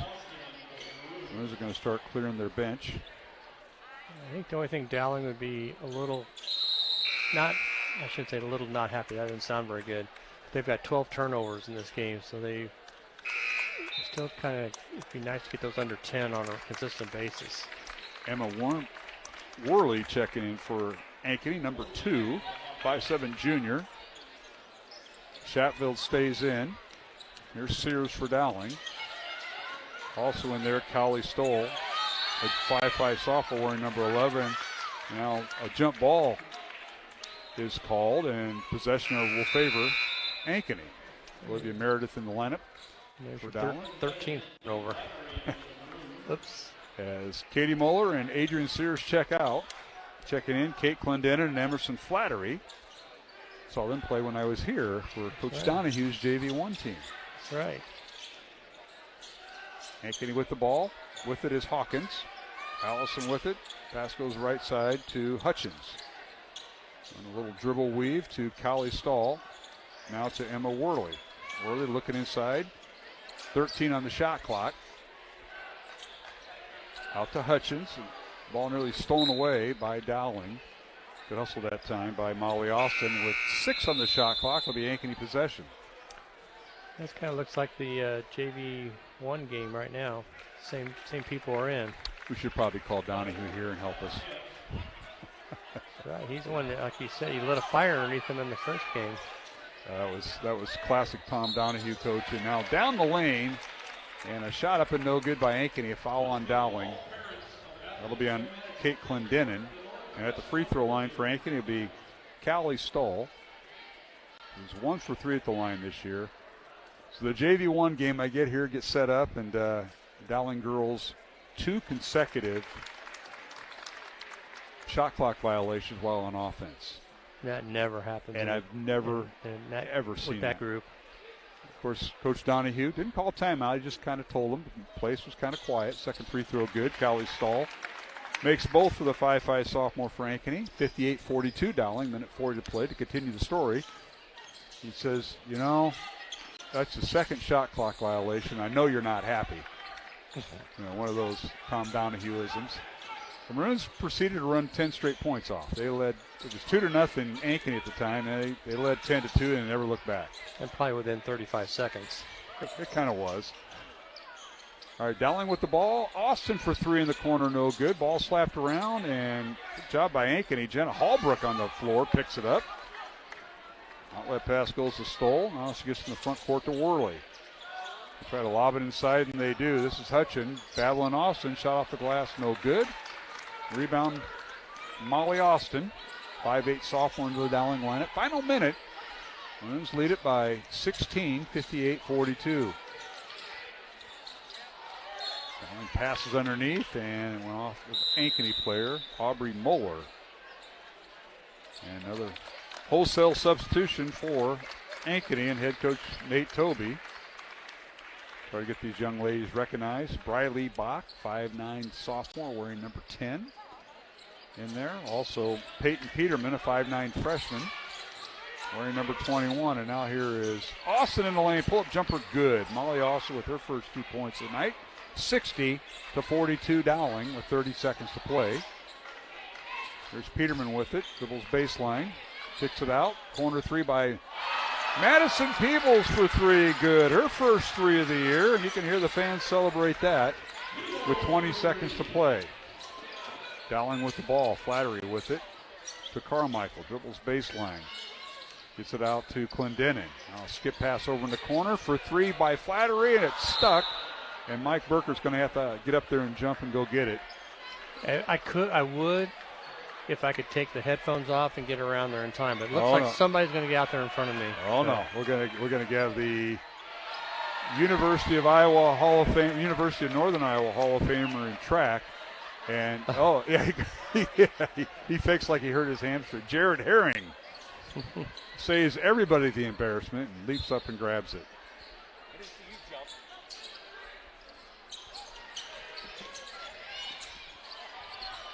All right, a corner up and good at the horn. And that is Kate Clendenin. 63-45, the final, as the Dowling girls,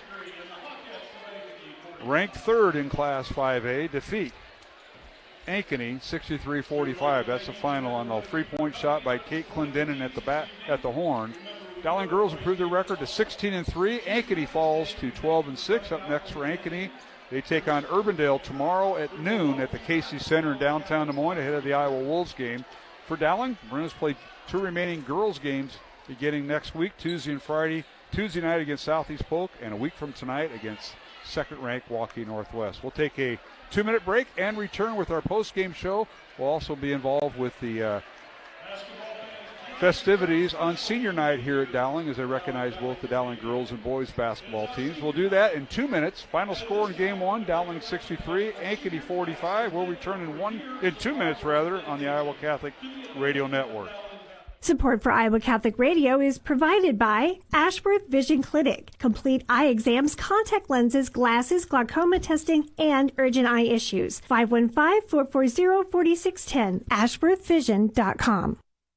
Support for Iowa Catholic Radio is provided by CTO. Your support has helped thousands of students attend our Catholic schools. CTOIowa.org. At CTO, the bottom line, it's for the kids and their future.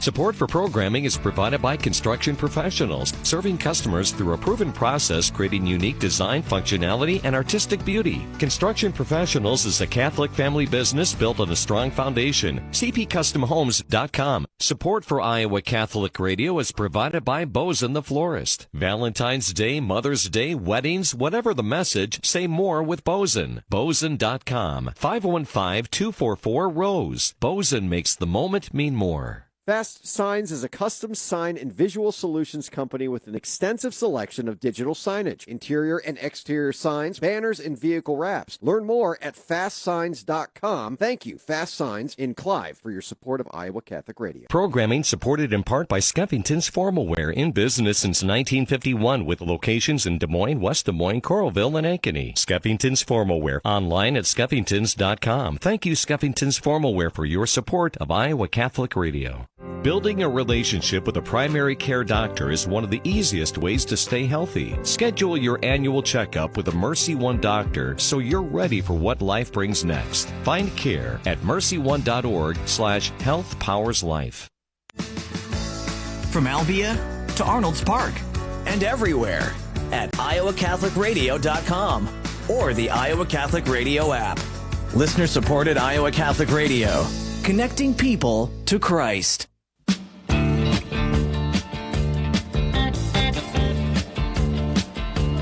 Welcome back to the Dowling Catholic High School gym, West Des Moines.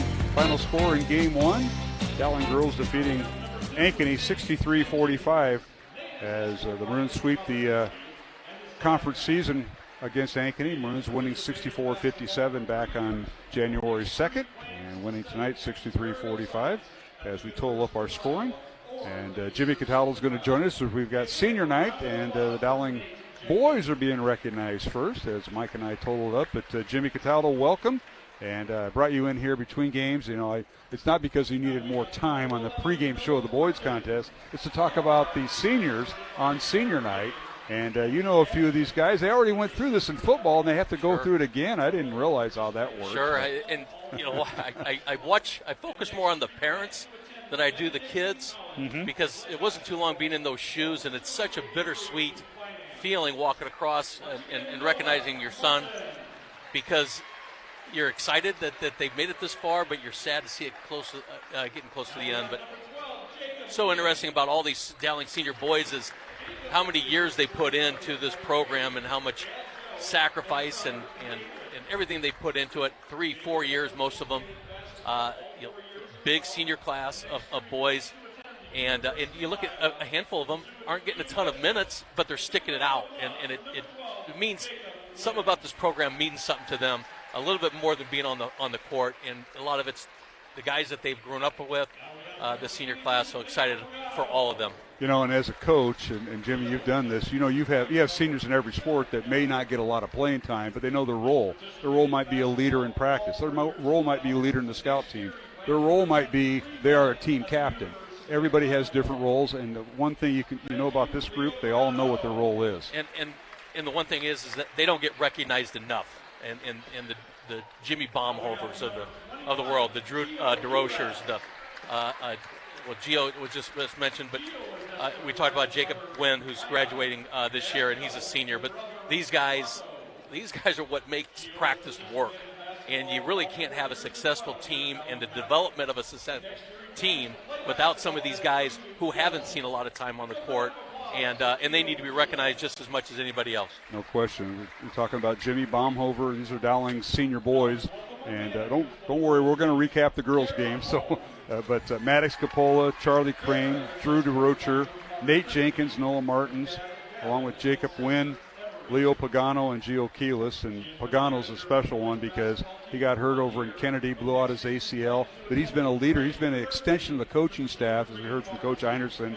And Leo's just a tremendous, solid guy, and you had a chance to coach him in football too, Jimmy. And the one thing I'm left with Leo is how he impacted the people around him. It's when he went down and got hurt, it was amazing on how many guys recognized what Leo meant to them as a player and their development, and seeing him go down, it was more importantly a hit on by the guys around him than was Leo.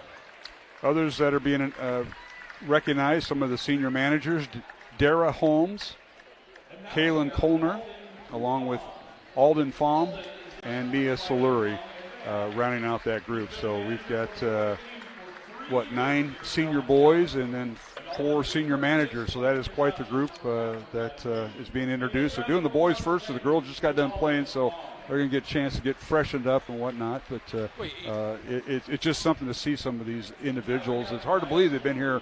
This is their senior year, Jimmy, as we all know. You look at these senior class and Gio Keelis, Maddox Capola, Charlie Crane, Noah Martins, and haven't talked much about Nate Jenkins, about what he's doing, but those first 4 guys are going to go on and play again in the second career in college. So just a well-developed group of seniors, and it's been a very, very special season to watch these guys in the road that they're making to hopefully Casey Center at the end of the year. Yeah, Nate Jenkins and Maddox Capola are captains, along with you got 2 of the captains right there, and Nate came over late.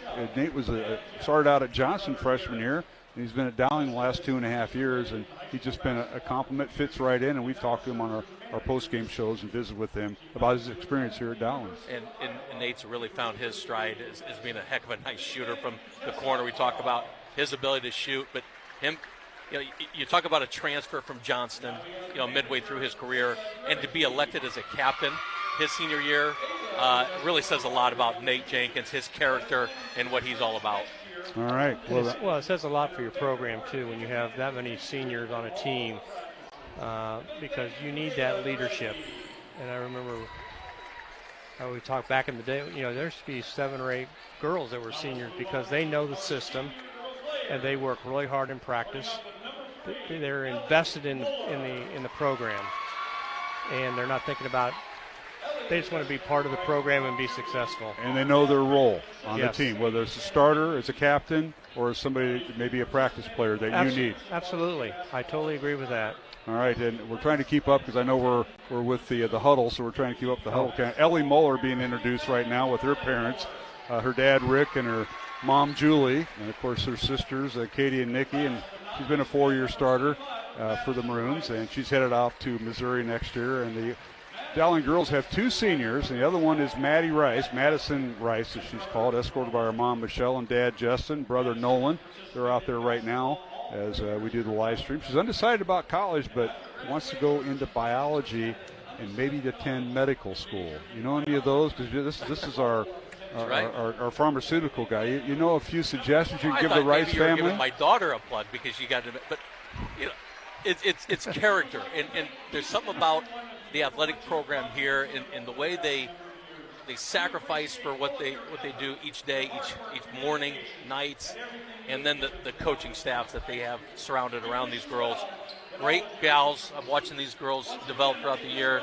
They're all going to be great citizens when they leave Dowling. No question. Their managers are Tessa Pothoff and Ava Gredicke, and of course the Gredicke family. Jack was a tremendous player here. I think he was up in the shot. He led the team in block shots. Well, he goes over to Nebraska Wesleyan, and he's got the career record over there right now. And I think he graduated a year ago, and I think he's in the real estate field right now over there in the Omaha area. So Gredicke family, tremendous. And so I appreciate, Jimmy, you sitting in. We still got to complete our girls' post-game show. Well, that's They're right. going to put time on the clock. You gave me the call and said, hey, we're going to start early, and you threw my whole routine out of whack. Routine? So I got to get my bearings back. You know, I'm a creature of habit, Mark. When you say, hey, we're going to start about 20 minutes early, threw my I whole didn't routine say that. out. I just said we started early. That's all I said. We started early. I'll let you finish up. Well, you and Mr. Hobbs can go visit each other in the concession stand. He wants to talk to you anyway. So you go see Mr. Hobbs. And thanks for sitting in during senior night, Jimmy Cataldo. Now, Mike, we can get back to our post-game show following the Dowling girls' win tonight, 63-45 over Ankeny, as you've got you've crunched the numbers, and here's our unofficial statistics, Mike, so go right ahead. Yeah, for Dowling overall, shooting-wise, they were 25 out of 52, 48%. They were 8 of 26 from the three-point range, which is 31%. But very impressively, from the two-point range, they were 17 out of 26, which is 65% from the field. I had them for 5 for 6 free throws, 83%. I had them for out-rebounding Ankeny, 33-18, with 7 offensive and 26 defensive rebounds. Dowling had 13 turnovers, which matched Ankeny's 13 turnovers. Ankeny, on the other hand, was 15 out of 45 overall, 33%. They were 7 out of 22 from the three-point range. They were 8 out of 14 from the free throw line. Overall, I think Dowling played a nice game, consistent all the way through.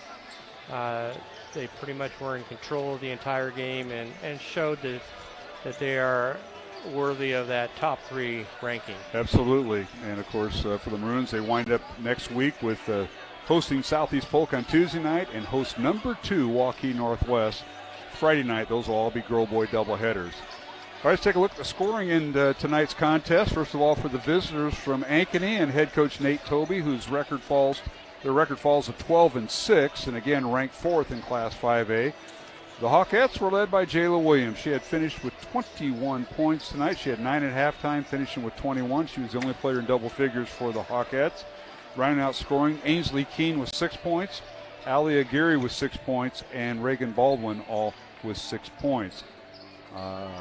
Another starter, Kyla Shatveld, did not score. Off the bench for Ankeny, Madison Peebles with 3 points, and Callie Stoll with 2 points. Allison Hawkins also played and did not score. So did Jenna Hallbrook off the bench and did not score. Ankeny unofficially 8 of 14 at the free throw line. For Dowling Catholic, the Maroons had 3 players in double figures, led by Katie Moeller with 21 points. And she was followed by her sister Ellie Moeller with 13 points. Adrian Sears with 10 points. Nikki Moeller with 9 points. Rounding out scoring for Dowling, Kate Clendenin with 3 points. Olivia Meredith with 2 points. 2 points for Molly Austin. 2 points for Maddie Rice. And 1 point for Tess Carmichael. Dowling unofficially 5 of 6 at the free throw line. Maroons led 30-18 at halftime. and win it 63-45. Both teams played to a 14-14 fourth quarter, but the Maroons outscoring Ankeny 20-9 to start things off in the first quarter. Dowling outscoring Ankeny 10-9 in the second quarter and 19-13 in the third quarter. So a good start this time by the Maroons.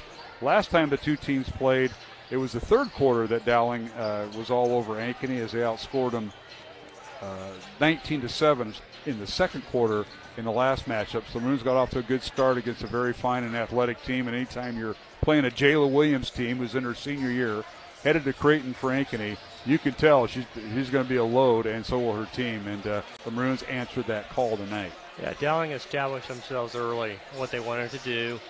They were able to hit the three. They were able to get the transition, and defensively they were able to rebound the basketball, give Ankeny just one shot. They kept control of their turnovers for the most part, and played a nice game overall against a good team. We certainly did. Well, Mike, we'll see you next week, Tuesday, Friday, to round out the regular season. Hard to believe on the girls' side that'll be over with. Dowling boys have another week left, but and we won't know anything Tuesday because the seedings and matchups won't be brought out. But we'll know next Friday who everybody's playing in the postseason in classes 4A and 5A. So we look forward to that. Yeah, that'll be interesting to discuss when we have that Friday game to see who's going to match up against who and on the road down to Casey's.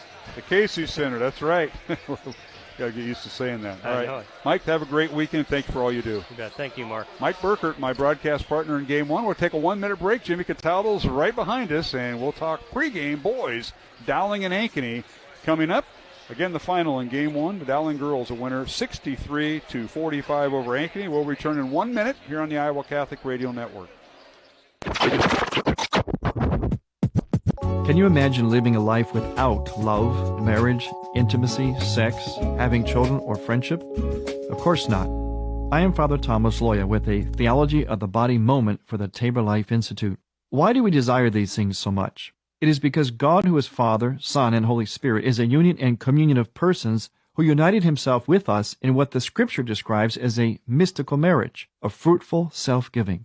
Scripture also says that we are made in God's image and likeness, so we too are called to become a union and communion of persons in fruitful self-giving. This is why we cannot imagine living without marriage, intimacy, sex, having children, and friendship. Pope John Paul II said in his Theology of the Body that these are the very things that make us most like God. To find out more about the Theology of the Body, visit taborlife.org. taborlife.org.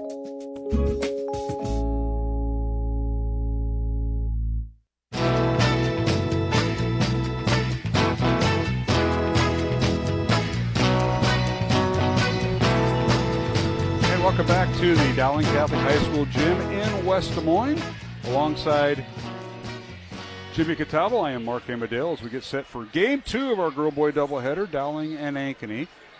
Vinny Cataldo is our studio producer, and he has done a tremendous job. Your relative there. What's he playing tonight? Playing great music. Nice. I think some of them you might hear in certain bands in the area, maybe at a bowling alley or two. Tremendous music by Vinny. He is one of the top flight Cataldos that I know. I've said it once. I've said it multiple times. He brings the culture to our heritage. Well, he does a great job, despite who some of his relatives may be, and I can go into detail later if you'd like. That is your little packet for tonight. As the Dowling boys ranked 4th in Class 4A, taking on 10th ranked Ankeny. Brant Carlson's team make it into the top 10, and it's a big game in itself. You know, you're playing for seeding. The Maroons have Waukee Northwest a week from tonight. They also have Southeast Polk on Tuesday. So this is the first time these two teams have played, and it's late. Here we are in February, and we're going to see Ankeny twice. That was because the Dowling boys had to move their game. The Maroons were involved with that Catholic tournament early January in Carroll, and it was a girls-only contest, so they couldn't play. And now Dowling boys will play Ankeny twice, tonight and then in 2 weeks. Well, you look at Ankeny, you try to break down what their season has looked like, because we have not seen them up until now. They're 8-6 on the season, but they're 6 losses to number 1 Cedar Falls, number 3 Waukee twice, number 2 Waukee Northwest, a very, very good Urbandale team, and Southeast Polk, which I think is probably their worst loss of the year. But those 6 losses to some really, really good competition. So it'll be very interesting to see, how Ankeny's going to match up against Dowling. You got a prolific player in Rio Gary coming out in his third year as an Ankeny starter. He's scoring close to 19 points a game against some really good competition. So Dowling can't look past this really good 8-6 Ankeny team. Well, the two teams split last year, and Jimmy, it was interesting. They both won on each other's home court. Dowling winning at Ankeny the last time they met, 66-43. But Ankeny winning right here, 63-48. So there's a couple of CIML teams we've seen. Waukee's one of them. We've won on their court, and they've won on Dowling. So, but the two teams split last year. Ankeny's won 7 of the last 9 meetings, and they lead the series 16-15 if you back it up all the way to 2006. So this has been a great series, no matter who the head coaches have been. There have been several for both teams. But tonight, this is one of the few games that Charlie Crane is going to have to look up to the opposing center, who stands at 7'1", and that is Max Allison for Ankeny. 7'1" senior, and Charlie at a little bit below that, 6'10" senior and growing. So that'll be interesting for Charlie. Well, I really haven't seen Max Allison yet in person, and I just happened to glance over to see which one he is, and he sticks out like a sore thumb. He's 7'1". That's right. He's a big kid. But it's not surprising that Ankeny is playing well on the road. They beat Dowling last year here at Dowling, and they're 4-2 on the year on the road. They play well on the road, and that's not a hard thing to do. You look over, and they have a heck of a student section that showed up tonight. They did, yep. And so they're going to be loud like normal, and there's just a lot of pride in Ankeny for their sports, both for Ankeny Centennial. It's a community amongst itself. They travel well, and they're here to support this Ankeny team as they take on Dowling on senior night. The Ankeny Hawks, they come in with a record of 8-6, ranked 10th in Class 4A, as I mentioned, and Dowling ranked 4th in Class 4A. Their record is 14-2, as both teams played on a Tuesday night, and Ankeny beat Southeast Polk 54-53 on Tuesday night. And the Dowling boys involved in the battle here against Johnson, also winning by 1 point. So it's typical night in the CIML. The Maroons came away with a 64-63 win. But you can throw it out the window. You're getting better each week. Sometimes these are they feel like postseason games because you got the crowd, you got what's at stake. And these two teams are going to play one more time. But tonight it's about getting better and finishing the week off strong. And if you're Dowling shoes, you're just continuing to try to build that resume as the postseason sub-state draws start coming out here in the next couple of weeks. You just want to keep pace with the teams that are ahead of you, the Cedar Falls, Waukee Northwest. Keep up that pace. Maybe you get a 4 seed. Maybe you get lucky and get into a 3 seed. But games like tonight, and I think Coach Einerson said it during the girls' halftime, is this is a great measuring stick because Ankeny's going to be a very, very good number 2 in somebody's sub-state, and you're going to have to face an Ankeny to advance. And so how is your team going to match up against this Ankeny team tonight? Is truly a measuring stick, but you really want to keep pace with that upper echelon group of teams. And Waukee beating Waukee Northwest earlier this week, that opened my eyes that, my goodness, the Waukee team that Dowling saw here on this court just a week ago that really just put a defensive lockdown on Dowling, probably did the same thing to Northwest, which, it surprised me that they won, but it doesn't the way I watched them play last week. Well, Dowling and Waukee switched rankings. Maroons were 3rd, now they're 4th, and Waukee moved up from 4th to 3rd. Guess what? On Monday when the new rankings come out, Waukee will be number 2, and I think Northwest will be number 3. So they're going to flip. So Waukee and Coach Kanaski, they've got it going. I think they've won 10 or 11 straight games, including wins over Dowling, ranked 4th, and Waukee Northwest ranked 2nd. So they're going to move up, and they should. And then Dowling faces Northwest here in the coming week. Next Friday, 1 week from tonight, yeah. And it continues to be just a grind to finish out the season and just get to that postseason pairing.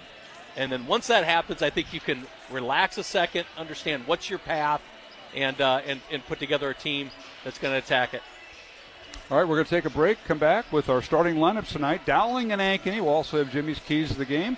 But game 2 about to start here. Both teams warming up here at the Dowling Catholic Gym. Earlier tonight, it was Dowling girls 3rd ranked, a winner over 4th ranked Ankeny, Final score 63-45. We'll return with starting lineups after this 1-minute break here on the Iowa Catholic Radio Network.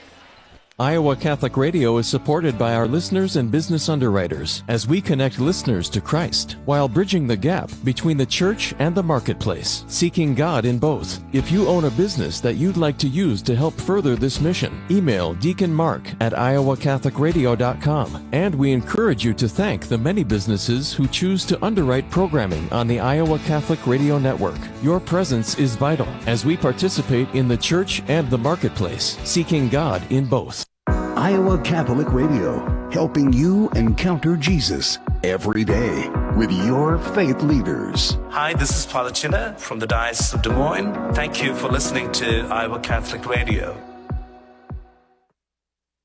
Join Iowa Catholic Radio for the Daily Gospel Reflection with me, Father Nick Smith, by subscribing to the podcast or listening to the Catholic Morning Show, weekdays at 7 Central here on the Iowa Catholic Radio Network. Encounter Jesus. All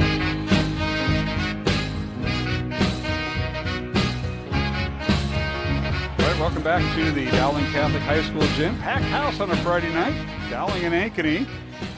Dowling girls a winner in game one, 63-45. The boys game just about ready to start introductions. We'll start this off as Jimmy Cataldo will also have our keys to the game.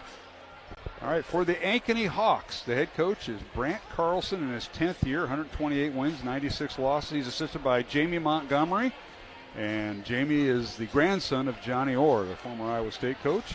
Lincoln Conry, Luke Parkinson, and Chris Danner round out the coaching staff as the Hawks come in with a record of 8-6, ranked 10th in Class 4A, averaging 57 points on offense and 57 points on defense. They will start at guard. Drew Sorensen, 6'2 senior, averaging 8 points, who wore number 23 and a captain.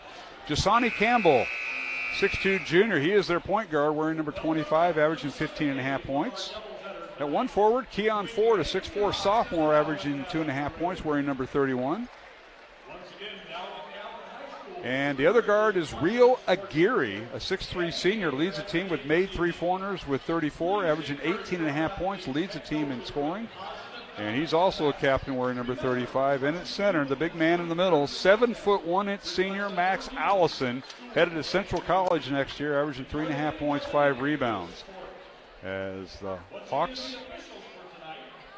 come in with a record of 8-6. So once again, Sorensen, Campbell, Aguirre, Allison, and Ford, the 5 on the floor for the Ankeny Hawks. And now for Dowling Catholic on senior night, the winners will start an all-senior lineup. Starting with senior captain Nate Jenkins, 6'1 senior, averaging 7.5 points, so we're number 2.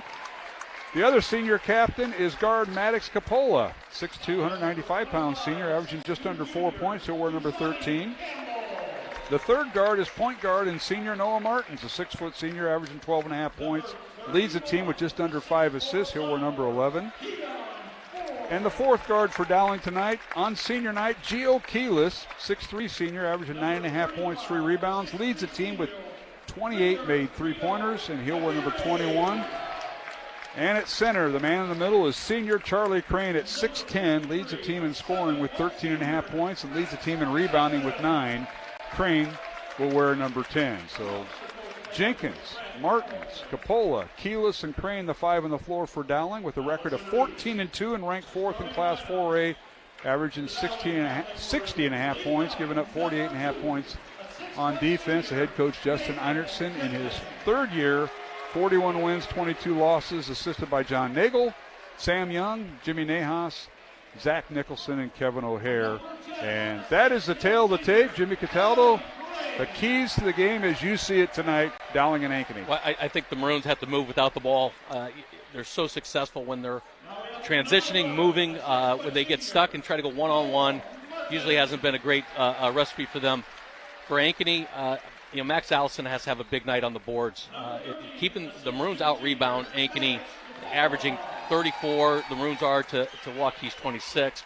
Max Allison has to do a great job of keeping the Maroons off the boards, especially on offensive rebounds, which the Maroons have been tremendous in the last few games, getting putbacks. No question about it. Both teams coming off 1-point wins on Tuesday night. Dowling a win here against Johnson, 64-63, and Ankeny a win at Southeast Polk, 54-53. Hawks come in with a record of 8-6. Jimmy, you mentioned who the teams they played. They played up, and Dowling has 2. And we're about ready to tip it off. Chad Shellmeyer will be tossing the ball in the air. He's one of our 3 officials. Jeff Osborne and Dante Terry round out our officiating crew tonight as we get set for game 2. The Hawks in their all black road uniforms with white numbers and gold trim, and Dowling in their home white uniforms with maroon numbers and letters. And the tip up and controlled by the big guy, Max Allison, and we're underway. 7-1 versus 6-10. Ankeny with the ball. They go left to right in front of us towards the north basket. Here's Aguirre with a little scoop shot underneath. Good. Rio Aguirre shoots and scores. He averages 18.5 points, and he got loose in the baseline, Jimmy. Real tough move into the baseline. Was able to finger roll bank off the board. Nate Jenkins calling the defensive assignment on Aguirre, and I could see Coppola getting some of that throughout the night. Aguirre's going to be tough to stop. Now Allison guarding Coppola. So Charlie Crane is posting up Aguirre. Here's Coppola for 3. It's no good. Crane with the rebound. Put back up and no good. And a whistle and a foul on Allison. So the 7-1 center for Ankeny picks up the foul, and free throws coming for Charlie Crane. I think that time the defensive or the scout report let Coppola shoot from the outside, try to beat. Coppola's a great mid-range jump shot. Hasn't been as consistent around the three-point range, but you give him enough, and all that comes to mind, and I can see him knocking down a couple on senior night. First free throw by Crane, good. Second one off the back iron, no good. Rebounded by Allison. It's 2-1, Ankeny. Here in this boys contest as we're underway on Dowling senior night. Now a catch and shoot from Keon Ford, good. 3-pointer from the left wing. Ford with the start tonight, the 6'4 sophomore looking good. Maroons are giving a lot of attention to the scores of Ankeny and Campbell and Aguirre in that time, getting Ford wide open for a knocks down 3-point shot. Here's Jenkins, guarded by Jasani Campbell. 1-point guard guards another. Now they swing it to Coppola. Maddox, they're going to give him that outside shot, it looks like. Aguirre underneath. Goes inside against Allison. Now gets to Jenkins. Kicks it out to Coppola. Max for 3. Up good. 3-pointer right in front of the Ankeny bench for Maddox Coppola on senior night. The type of attitude that Maddox has. I think he embraces this kind of, hey, they're going to play off you, force you to beat it. Steps up and knocks down his first shot out of 2. Ankeny with the ball underneath. Drew Sorensen draws the foul, and free throws coming for Ankeny. Fouls on Dowling. And that'll be on Gio Keelis, his first. And at the free throw line will be Drew Sorensen.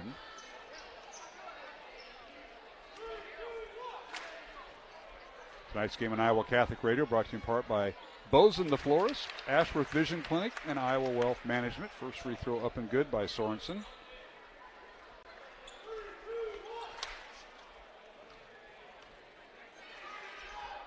And the second free throw good. Sorensen with 2 points. Now you're sitting right next to Jayla Williams, who's headed to Creighton next year and can be with Ava Zedeker. And now the shot blocked out of bounds. Crane had a shot blocked, but maybe she'll share some popcorn with you because she's sitting right next to you. It's women's basketball talent in the state of Iowa. The whole Ankeny girls team right next to us. That's all right. All right, it'll be Dowling basketball. Crane's shot was blocked out of bounds. 20 on the shot clock, and Dowling with the ball.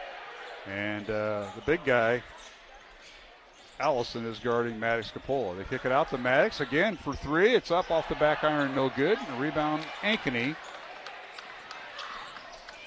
And the Hawks the other way with it. They get the ball in the front court. With it is Drew Sorensen. Now corner 3 up and off the mark, no good. Offensive rebound, Allison, and he puts it home. And that height advantage there paid off there. Well, I mentioned Allison has to be good on the boards that time. Really not getting any block out by Allison. Finds the offensive rebound, the putback. And so the Maroons aren't accustomed to finding a block out. And tonight, they better find Allison and block him out. Here's Keelis for 3. It's no good from the left wing. And a rebound, Max Allison. 9-4. Ankeny by 5. Their largest lead of the night. With the basketball is Campbell. Kicks it over in the corner for three. It's up and good. Rolls through by Drew Sorensen. That is his 7th made three, and a timeout Dowling. Sorensen with 5 points will keep it here with 4:48 to go first quarter, and Ankeny out to a 12-4 lead in the early going of the first half. And the Maroons are getting beat by Ankeny's ability to get downhill on them, forced to come off, the wings and leaving Ankeny wide open for a shot from the outside, and they're draining them.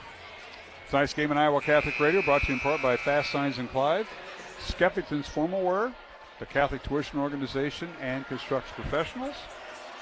Earlier tonight, the Dowling girls a winner in Game 1, 63-45 over 4th-ranked Ankeny. 3rd-ranked Dowling girls improved their record to 16-3, and Maroons got to get something going, and Ankeny's going to come out and they're going to do a little man-to-man full-court press, it looks like.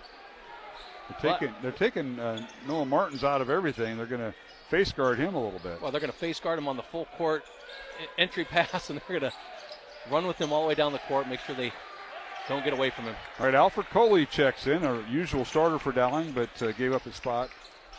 And now Coley, corner three, up good, right over Allison. He has a look for the Ankeny student body. Well, that's the Maroons' 5th shot from three, knocking down 2. Very apparent that Ankeny's going to give him that shot, force Dowling to beat him out there. So Maroons got to find their shots and knock them down. It's going to be important. Dowling cuts the lead to 5, 12-7 Maroons. And now a turnover. Capola comes up with it as Campbell loses it. 4 minutes to play, and the Maroons trail by 5. And with the basketball, Crane goes against Allison. Put up shot, and it's blocked by Allison. Rebound Martins. He'll pull up for 3. Up good! So the block shot turned into a three-pointer for the Maroons, and Noah Martins with 3. I can't remember throughout the year that Charlie Crane getting his shot blocked at the rim. Very impressive by Max Allison, not backing down one bit. But Martins finding the loose ball and knocking it down was a big shot for the Maroons, cutting it to 2. Absolutely. Allison headed to Central College, and now down the lane. Shot is blocked by Charlie Crane. Sorensen had his shot blocked, retrieved by Dowling and Capola. Maddox in the front court to Jenkins. Now to Coley on the baseline, guarded by Allison. And now reverse layup. Good! Alfred Coley off the bench with 5 points against the big guy. Big steal by Nate Jenkins. And now underneath to Capola, right side, can't get off the shot. Martins for 3, up and off the back iron, no good. Coley with the rebound, the Maroons will reset. Martins for 3, good! The Maroons come climbing back. Awesome to see Noah Martins knocking down 2 big threes here in the first quarter. He hasn't really got out and ran with his shot in the last few. He's got to feel really good, at least here in this first quarter, knocking down those 2. And there's no timeout. They just blew the whistle. I think they're warning Dowling for delay because they grabbed the ball that went through the net. So 15-12 Dowling. Maroons have clawed back after being down 12-4. 11-0 run by Dowling. Here's Aguirre with it. He'll launch the 3, and it's good. Rio Aguirre. Pump fake, got his guy up in the air, reset on an off-balance three-point shot, flat-footed, knocked it down. Aguirre with 5 points. That is his 35th made 3 of the year. Tied at 15, Dowling and Ankeny. And now here's a steal by Ankeny. 2-on-1 fast break. They leave it for Ford. Now he's in the lane, gets it out to Allison, back to Ford. Right wing, three-point line extended. Aguirre, guarded by Jenkins. They look underneath, and slamming it home is Max Allison. Good entry pass, and Allison with his 4th point. And the Hawks up by 2, 17-15 with 2 minutes to play in the first quarter. That's just a little bit of taste of what we're going to see. This game is going to get really exciting. Now underneath, Jenkins with it, has the ball tipped away and saves it from going out of bounds into the hands of Jasani Campbell down the lane. Layup good, right over Capola. Campbell with his first 2 points.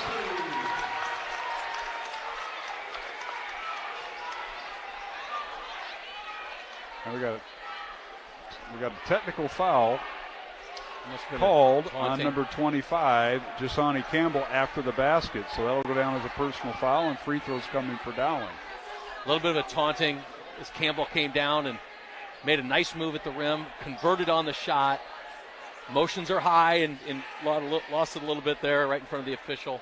Noah Martins will shoot the technical for Dowling. Martins with a pair of three-pointers tonight, has 6 points. First free throw up and short. Yeah, Campbell came and scored and then got caught up in some banter. And hey, these two teams play up at Ankeny, and they're going to put us on the baseline. Oh, my goodness. Can't wait for 2 weeks from tomorrow. Yesterday, rather. Second free throw good. So Martins goes 1 for 2 at the line. And it's 19-16. Ankeny by 3 with 1:45 to go here in the first quarter, Jimmy. So every shot inside the rim has been contested. Yes, it has. Big three-point shots by both teams. It's just setting up for a really, really exciting 3 quarters to come. All right, Jenkins in the lineup brings the ball up for Dowling. Tries to lob it in to Crane. Backdoor cut to Martins. Reverse layup up, and he threw it over the backboard. No good. That did not go as intended.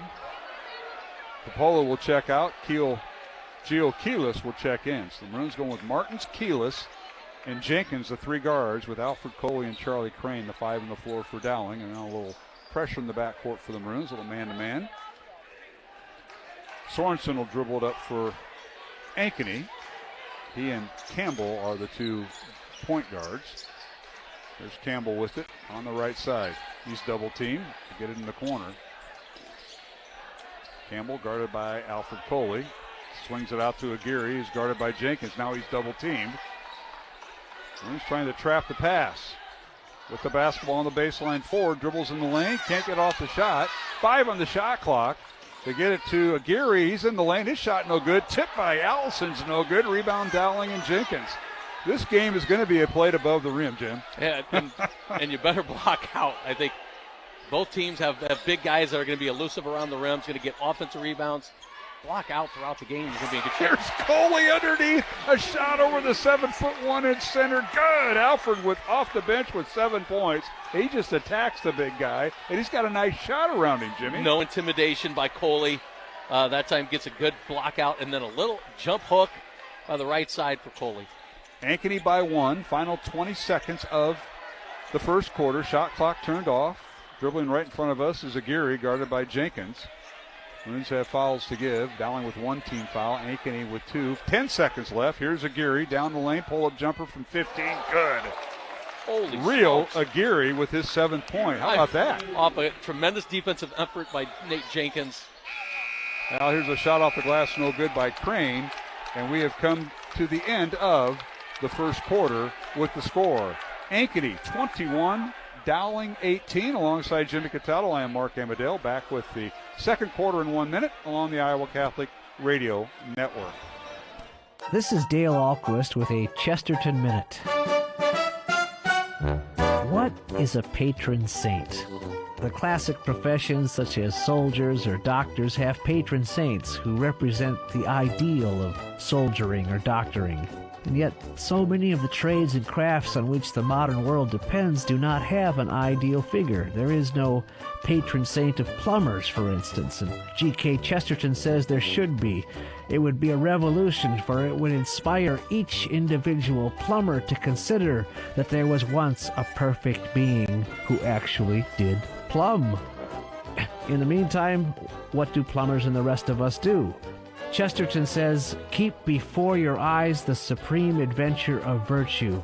If you're kind, think of the man who was kinder than you. That's what is meant by having a patron saint.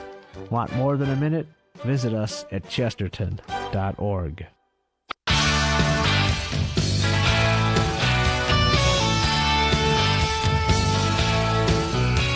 Welcome back to the Dowling Catholic Gym. This place is lit up tonight. Full house on a Friday night. 21-18. Ankeny leads at the end of the first quarter alongside Jimmy Cataldo, Mark Amadale.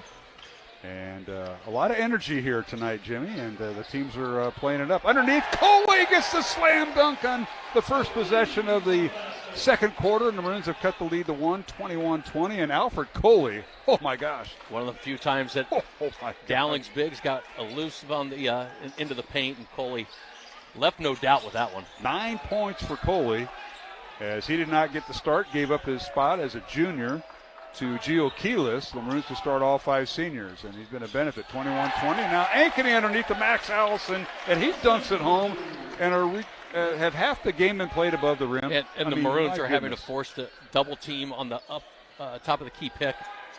Allows Max Allison to roll down wide open. All right, in the lane, a shot up and good by Charlie Crane. Alfred Coley was there to, just in case. Charlie Crane with his third point, first field goal, 23-22. Ankeny by 1.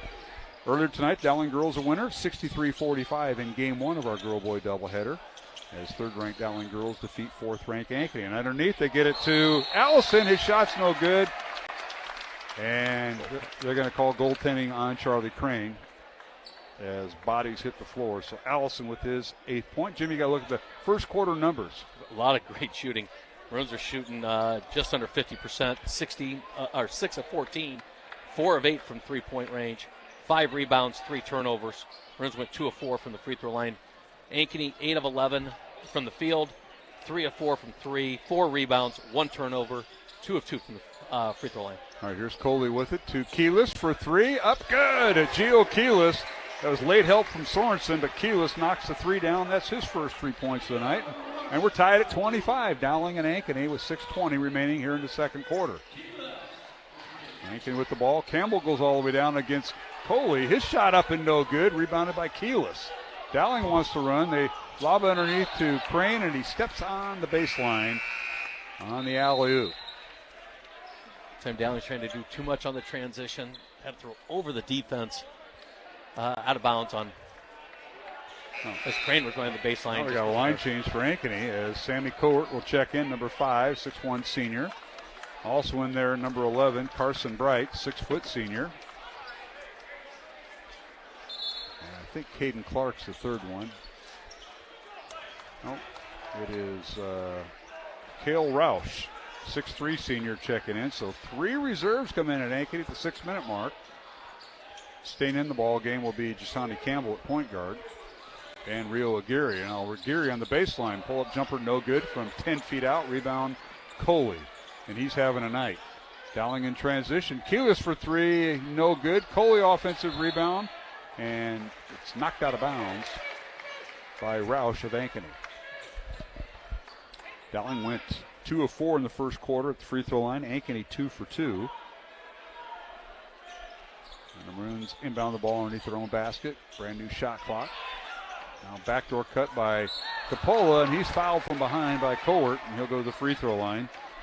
Sammy Cowart with the foul for Ankeny. They had Coppola a little bit earlier in that pass as he broke free on the back door on the inbounds play. Kind of a little bit late, but went up strong through the foul.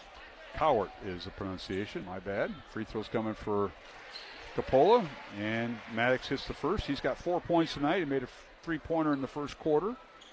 Tonight's game on Iowa Catholic Radio brought to you in part by Fast Signs in Clive, Skeffton's Formal Wear, and the Catholic Tuition Organization. Second free throw good by Coppola. As in the lineup for the Dowling Maroons is Sam Ralston. Sitting down will be Charlie Crane. So the Maroons will go with 4 guards and Alfred Coley at post. Well, when Max Allison is able to take a break, the Maroons can go to a smaller lineup, give Charlie Crane a break on that last dead ball. Hawks with it in the front court. This is Roush with it. He gets in the baseline. Shot up and no good. That is Aguirre with the miss. Rebound Dowling. Here's Jenkins with it to Coppola. Maddox thinks about the 3, won't shoot it. Gets underneath to Coley. Alfred underneath. Shot off the glass. Good. Alfred muscled it up against Cale Roush. I think it's a great decision by Maddox Coppola. He had a split second for a wide open 3. Chose not to take it. Feed the ball in because the Maroons have a size advantage on that offensive set.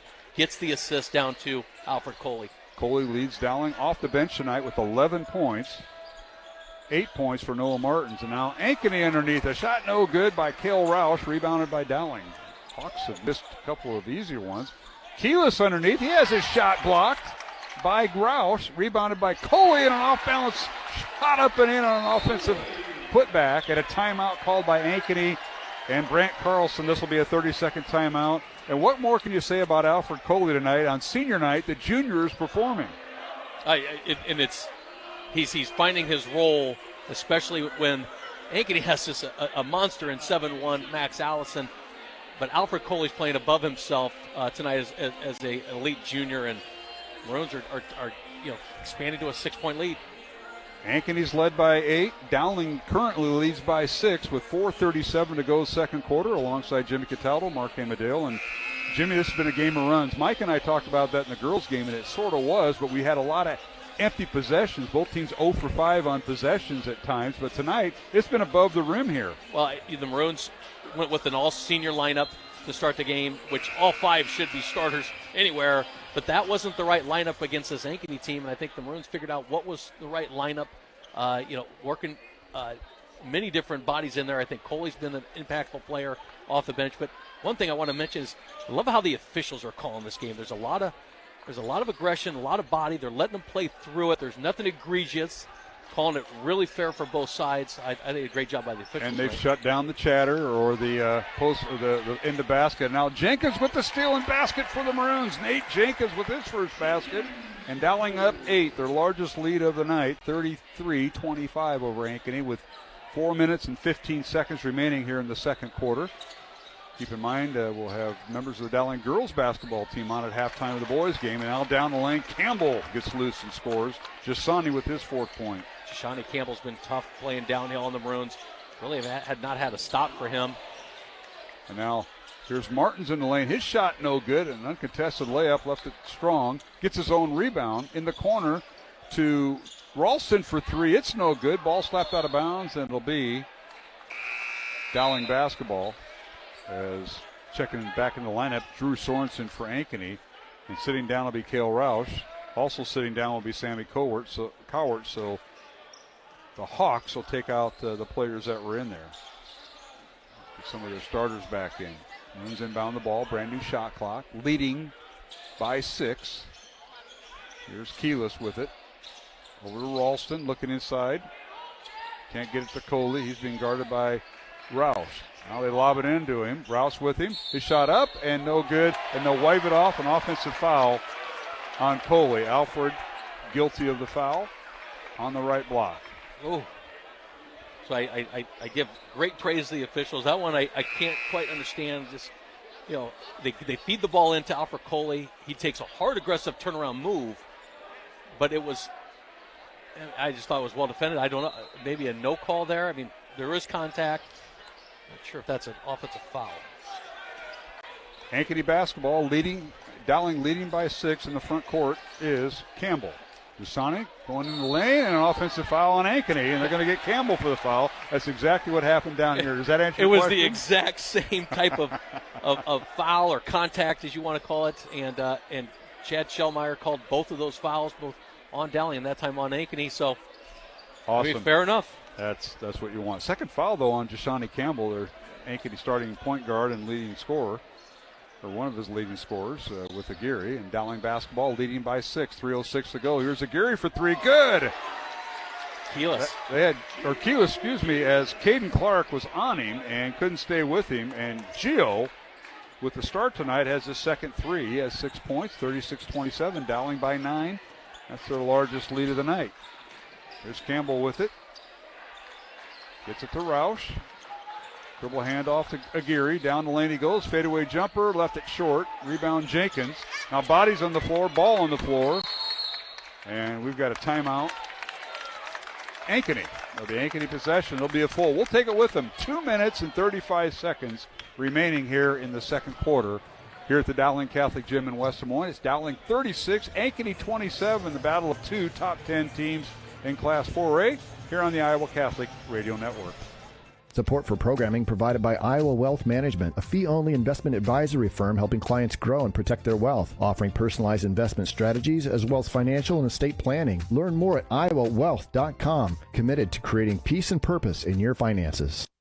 Support for programming is provided by Construction Professionals, serving customers through a proven process, creating unique design, functionality, and artistic beauty. Construction Professionals is a Catholic family business built on a strong foundation. cpcustomhomes.com. Support for Iowa Catholic Radio is provided by Ashworth Vision Clinic. Complete eye exams, contact lenses, glasses, glaucoma testing, and urgent eye issues. 515-440-4610. AshworthVision.com.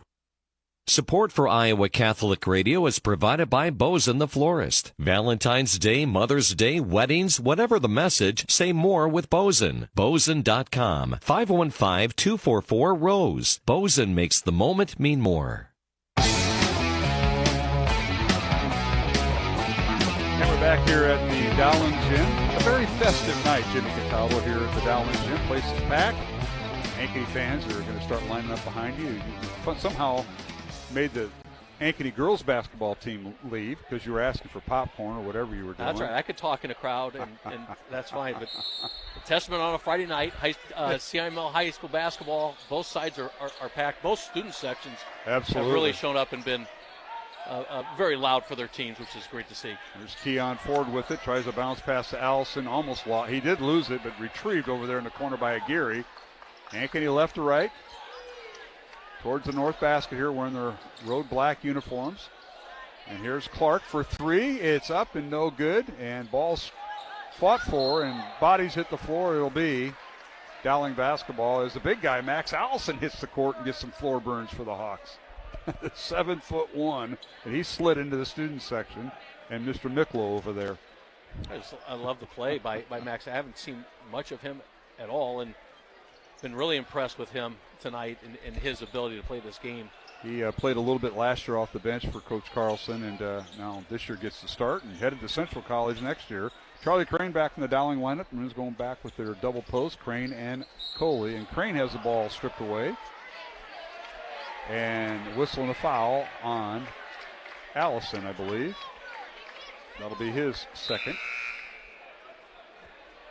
You know, I see we're missing one score table operator, and it has to be the guy that you often use to cheat your stats, the person who keeps the score, player score.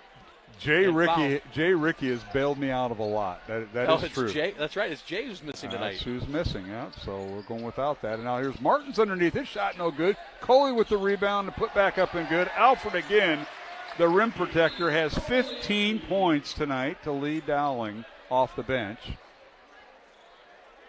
We said that Max Allison had to have a really strong night protecting the rim. That time, Alfred Coley getting, again, the offensive rebound. The Maroons have attacked offensive glass throughout the last few games, have been rewarded on that. And that time, Alfred Coley attacking the offensive glass. 11-point lead for Dowling, their largest of the night, with 1:30 left to go in the first half. And now on a backdoor cut, getting open is Caden Clark. Layup good. Maroons lost track of him defensively. Somebody's assignment did. Maroons got really lost because nobody had Caden Clark on that. And that's because they were double teaming the opponent. Now Coley for three from the top of the key. It's no good. Rebound out to Clark and Ankeny with 1:10 to play. Dowling by 9, 38-29. Earlier tonight, Dowling girls a winner, 63-45. And now underneath and slamming it home is Allison. And that's the second consecutive possession. The Maroons have lost track of a defender, and he's got 10 points. The Maroons are hedging on the offensive side, or defensive side, which means they're going to double team the pick up top, which leaves that time Max Allison getting loose. Nobody guarding him. All right, here's Martins with it. 20 on the shot clock, 40 on the game clock, and a pull-up jumper on the baseline, good by Noah Martins with his third field goal. He has 10 points. Check that, he has 9 points. And it's 40-31, Dowling by 9. Shot clock and game clock about a second difference. Here's Aguirre with it, guarded by Jenkins. Across the way at half court. Near the far baseline, a foul on Jenkins. He'll get a reach-in foul as he fouled Aguirre. Maroons had a foul to give, or two. That was only their second foul. Nate with his first. Capola comes back in, as does Leighton Oldfield. Maroons are going to a defensive-heavy yes, they are. lineup. Putting Capola now on Gary. And now a foul on Maddox. And that'll be his first foul. 2 seconds left, 2.5 seconds to be specific. Shot clock turned off, shot clock turned off. Ankeny inbounds the ball. Sorensen gets it on the baseline to Aguirre. Fall-away jumper at the horn is no good, and we go to halftime with the Dowling boys leading Ankeny by the score of 40-31 as Dowling holds Ankeny to 10 points in that second quarter. We'll be joined here at halftime by Dowling girls coach Kristen Meyer. Halftime score in the boys contest, Dowling 40, Ankeny 31. Earlier tonight, the Dowling girls a winner over Ankeny 63-45, and we'll take a 2-minute break and come back here to the Dowling Gym in West Des Moines here on the Iowa Catholic Radio Network. Welcome to Faith Check. Many people ask why the church is against birth control if it allows natural family planning to avoid pregnancy. The Catholic teaching that it is a sin to use contraception is nothing new, but the perennial teaching of Judeo-Christian morality. Only in the 1930s did any Christians begin teaching that contraception to be morally acceptable. The sexual union between a husband and wife is a renewal of the wedding vows, which say that I love you freely, totally, faithfully, and fruitfully. To come together in intimacy while deliberately sterilizing the act goes against the intrinsic meaning of intercourse. It says, I love you, but not your fertility. When a couple has discerned that there are serious reasons to avoid a pregnancy, there's nothing sinful about periodic abstinence during the fertile times of the month. Intercourse still remains a renewal of the wedding vows, a total gift of self that is open to the authentic life-giving meaning of sex. Divorce rates among couples using natural family planning are almost non-existent because couples grow in self-control and respect for one another's bodies, which leads to healthier relationships and even more passionate intimacy. This is Greg Ewell for Faith Check. The Catholic Tuition Organization, your sponsor today, supports worthy students wanting a Catholic education. Gifts to CTO are first monies applied to tuition expenses in the Diocese of Des Moines. That means other sources of support will go further. Donations to CTO earn a 75% Iowa tax credit. If you give $1,000, you receive a tax credit of $750. Pledge or donate online at ctoiowa.org. The bottom line, it's for the kids and their futures. The Diocese of Sioux City and Lamar's All Saints Parish invite you to the March 21st Men's Conference with keynote speaker Dr. Ray Arendi and Bishop John Keener. Register today at scdiocese.org/men's conference. Thursdays at 9 a.m., join Julie Nelson and Chris Magruder as they chat about faith, family, and the feminine genius. It's Catholic Women Now, here on the Iowa Catholic Radio Network and on demand on the Iowa Catholic Radio app, connecting people to Christ.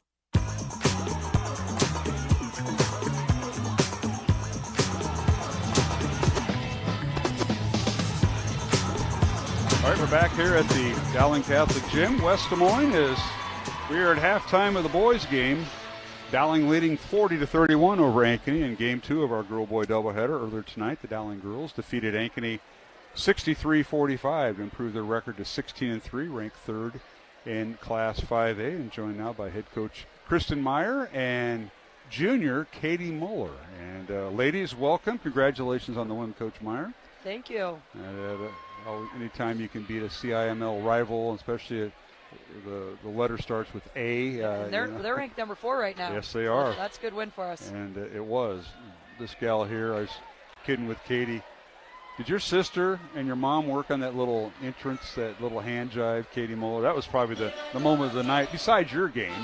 Didn't you think? I mean, yeah, that was funny. They've been working on it for like about a week now. Every night they're just practicing it. It's really funny to watch. I'll bet. You can see they spent some time. Now, I guarantee I was doing games when your mom played, and I didn't remember any introductions like that back in the day, back in the 90s. When it all happened. We've gotten creative now. Well, there's social media. You can record something now. Yes, you can. We didn't have cell phones back then. No. You know, we didn't have equipment We're like more this. concerned with the game, Mark. I get it. Yes. Shall we get to the game? I mean, great start. You know, you led 20-9 at the end of the first quarter, and that kind of hung on there, but your kids got off to a great start. They got in the flow. This young lady got going, and so did the rest of them. Yeah, Katie hit, I think, 3 threes there in the first half. I thought we shot a little bit better. We defended their three-point shooters a little bit better. Last time when we played them, we let them get hot, and they made 11 threes. Tonight they didn't shoot nearly as high of a percentage.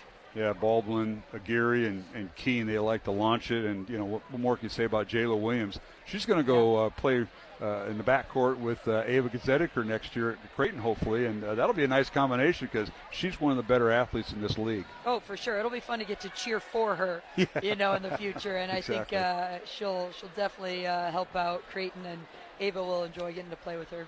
All right, we got the leading scorer, Katie Moeller. We got a junior on senior night. How important was that tonight with Maddie Rice and your sister Ellie, the two seniors, and they're kind of they're not going to be here next year. How important was this game and this moment tonight, Katie? Yeah, it was really, important that I'm really glad we got a good win for them because, I'm going to miss them a lot next year, and I've loved playing with them. So I'm glad we had a good game to just, kind of celebrate them tonight. Absolutely, and what a crowd we saw tonight. And now we got the dance moms with the dancers and cheerleaders and playing one of my favorite musicals. Good one. Yeah. I love that, playing the ABBA music. Well, Katie, some nights you've been on, some nights you've been off. And what's the key, getting in rhythm? Because tonight you were in rhythm. You led Dowling with 21 points, but more than that, just the game itself, how it presents itself. They wanted to take you away. The ball's got to be in your hands, it seems, but others try to take it away. How do you get into your rhythm? Because, some nights they take it away. Johnson did a great example of that in 2 games. Talk about that. Yeah, every game there's going to be a different person who's on. So whether it's me or someone else, it's just a matter of getting them the ball, if they're making a lot of shots. So tonight was my night, which is great. But, tomorrow could be any of my teammates.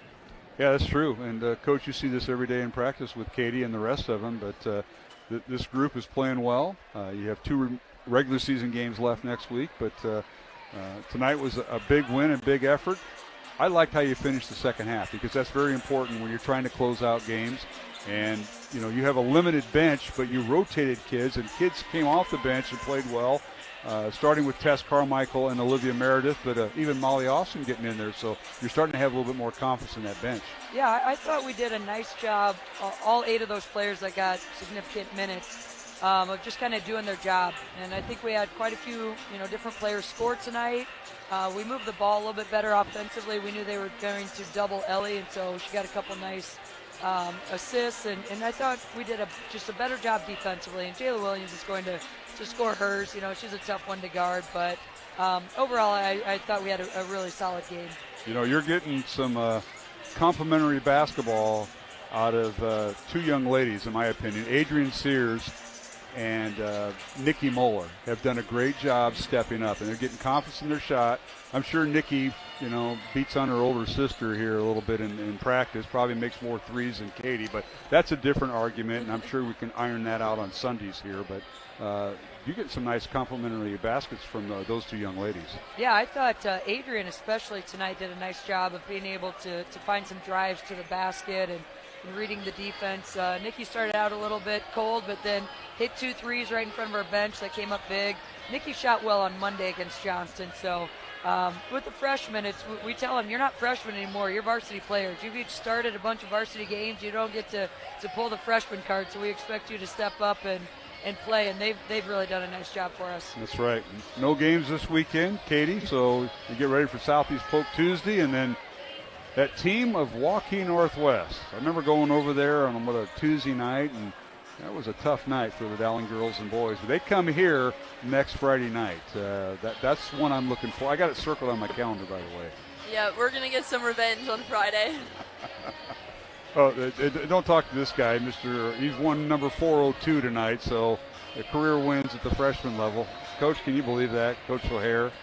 That's pretty impressive. Yeah, he'll let you know it, too. Okay, anything else? Shout-out time. Katie, will let you go first. Anybody listening? Anybody in Kansas City listening or anything like that? Yeah, my grandpa actually was at the game tonight, but he's probably still listening along with my parents. So shout-out to them and my other grandma, who's in town but listening probably. All right. Your parents, Julie and Rick, and Grandma Marette. Yep. And, of course, Coach, you have Olwine always well represented, whether they're listening or I think we're synced with the Huddle fan camera. That's what I was told. Yeah. But I got text. They were watching. They were excited. I'm guessing Coach Babinet out in California is probably paying attention too. He's always keeping up. So shout out to all of them. We invite those California listeners to do that as long as they don't give us the temperature, because we've been fighting that. Although right now we can't complain too much. We'll take it. All right. Well, ladies, thank you. Have a great weekend. We'll see you Tuesday night against Southeast Polk.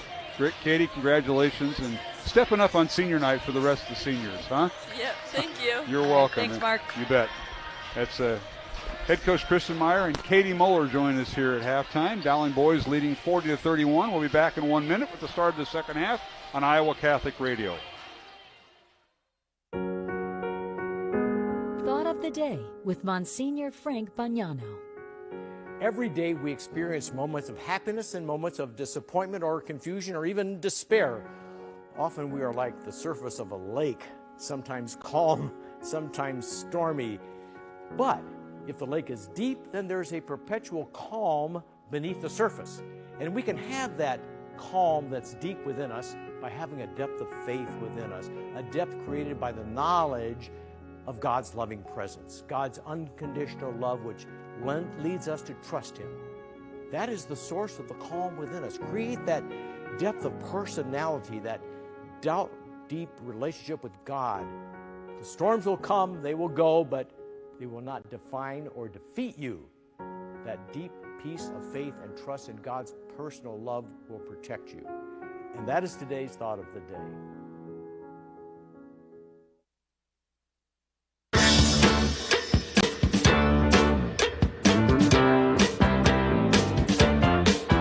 And we're back here at the Dowling Catholic High School gym in West Des Moines alongside Jimmy Cataldo, Mark Amadale, underway here in the third quarter. Ankeny had the first possession, and they turn it over, so it'll be Dowling basketball. Maroons lead at 40-31, our thanks to Kristen Meyer and Katie Muller, our halftime guest, following Dowling girls' win tonight, 63-45 in the first game. And now here's Dowling with the ball. Jenkins at the free throw line for the Maroons to Capola. We'll get our halftime stats here in a moment. And now here is Martins for three. It's no good, and a rebound put out of there by Jasani Campbell. Now down court to Sorensen underneath. His shot is up and good. The basket will count, and a foul on Dowling as the Hawks attack the glass. And a foul on Maddox Capola. Jimmy got the first half numbers. Both teams shooting very well. Maroons went 15-28, which included 6 of 12 from three, 12 rebounds and 5 turnovers. For Ankeny, 52% shooting. They also went 50% from three. But 52% shooting, 6 rebounds, 3 turnovers. So Maroons are winning the rebound battle, but are losing turnovers. Well, here's a turnover. They had a chance for an and one, did Ankeny, as Sorensen scores his 7th point, goes to the free throw line, and a free throw violation. They wipe it out. They don't let them shoot the free throw. So Dowling with the ball underneath. Here's Crane's shot, blocked once again by Max Allison, out of bounds to Dowling with 18 on the shot clock. Allison coming over, and I don't think Charlie Crane was expecting that. Thought he won the dribble or beat his defender, and then Allison comes from across the lane. You don't see Charlie Crane's shot blocked too often, and he's had maybe 3 of them blocked tonight. Yeah, and that's you're going up against 7-1. Charlie at 6'10", holding his own. And when you start, if you dribble the third time, which Charlie did, you know they're going to rotate over. Now Dowling in the corner. Martins for 3. It's no good. And rebound comes out to Allison. He has it poked away. And now the outlet pass goes to Sorensen. Ankeny with the ball. They swing it over in the corner. Here's Campbell with it. Gets it over to Ford. Corner 3 up, good by Drew Sorensen. He's got all 5 of Ankeny's points here in the third quarter, and he's got 10 for the night, and it's 40-36. Dowling's lead now 4. Started at 9 into the second half. Maroons have not scored yet here in the third quarter. Now here's Crane underneath, and bodies hit the floor. And we've got, I think, a flop warning on Charlie Crane. Officials getting together as Chad Shellmeyer, Jeff Osborne, and Dante Terry. And Osborne telling the scorer's bench that's a flop warning on Charlie Crane. I don't mind the call. I mean, it's kind of a no-nonsense, but the officials have been extremely fair tonight. I think there's been some strong contact on both. They've let most of it play through and give it to the kids. I think the kids have adjusted to this as well. They're playing really hard out there, both offensively and defensively. 2 very, very competitive teams tonight. Ankeny led 21-18 at the end of the first quarter. Dowling outscoring Ankeny in the second quarter 22-10. But that lead is starting to evaporate. 40-36 Dowling with the lead, Ankeny with the basketball. Here's Sorensen on the right wing. Pull-up jumper from 10 feet, no good. Charlie Crane with the rebound. Gets it out to Martins. Runs going with Noah Martins, Gio Keelis, Charlie Crane, Nate Jenkins. Underneath Crane, his shot up and no good, drew the foul. And free throws coming for Charlie. Yeah, as Charlie Crane's coming hard to the basket, you had Max Allison coming across, and in the middle of all of that is Keon Ford, who's standing 6'4", but he's in the land of the Giants, and he was just trying not to get hit. Crane's first free throw is no good. Dowling 4 of 6 at the line in the first half. Ankeny 2 for 2 at the line. We'll run down the scoring here in a moment. Second free throw by Crane, who has 3 points tonight, is no good. Keelis with the rebound, reaches up over Allison, and he double dribbles with the basketball. Turnover against Dowling. I'll tell you what, Alfred Coley is something else. He is rising above the basket. Okay, let's go through the scoring. Drew Sorensen leading the way for Ankeny with 10 points. 7 points for Rio Aguirre. Max Allison with 10 points, 4 points for Campbell. And Keon Ford with 3 points. Off the bench, Clark for Ankeny with 2 points. As Ankeny 2 for 2. And now pass inside to Allison, stolen away. Allison gets the ball, put up.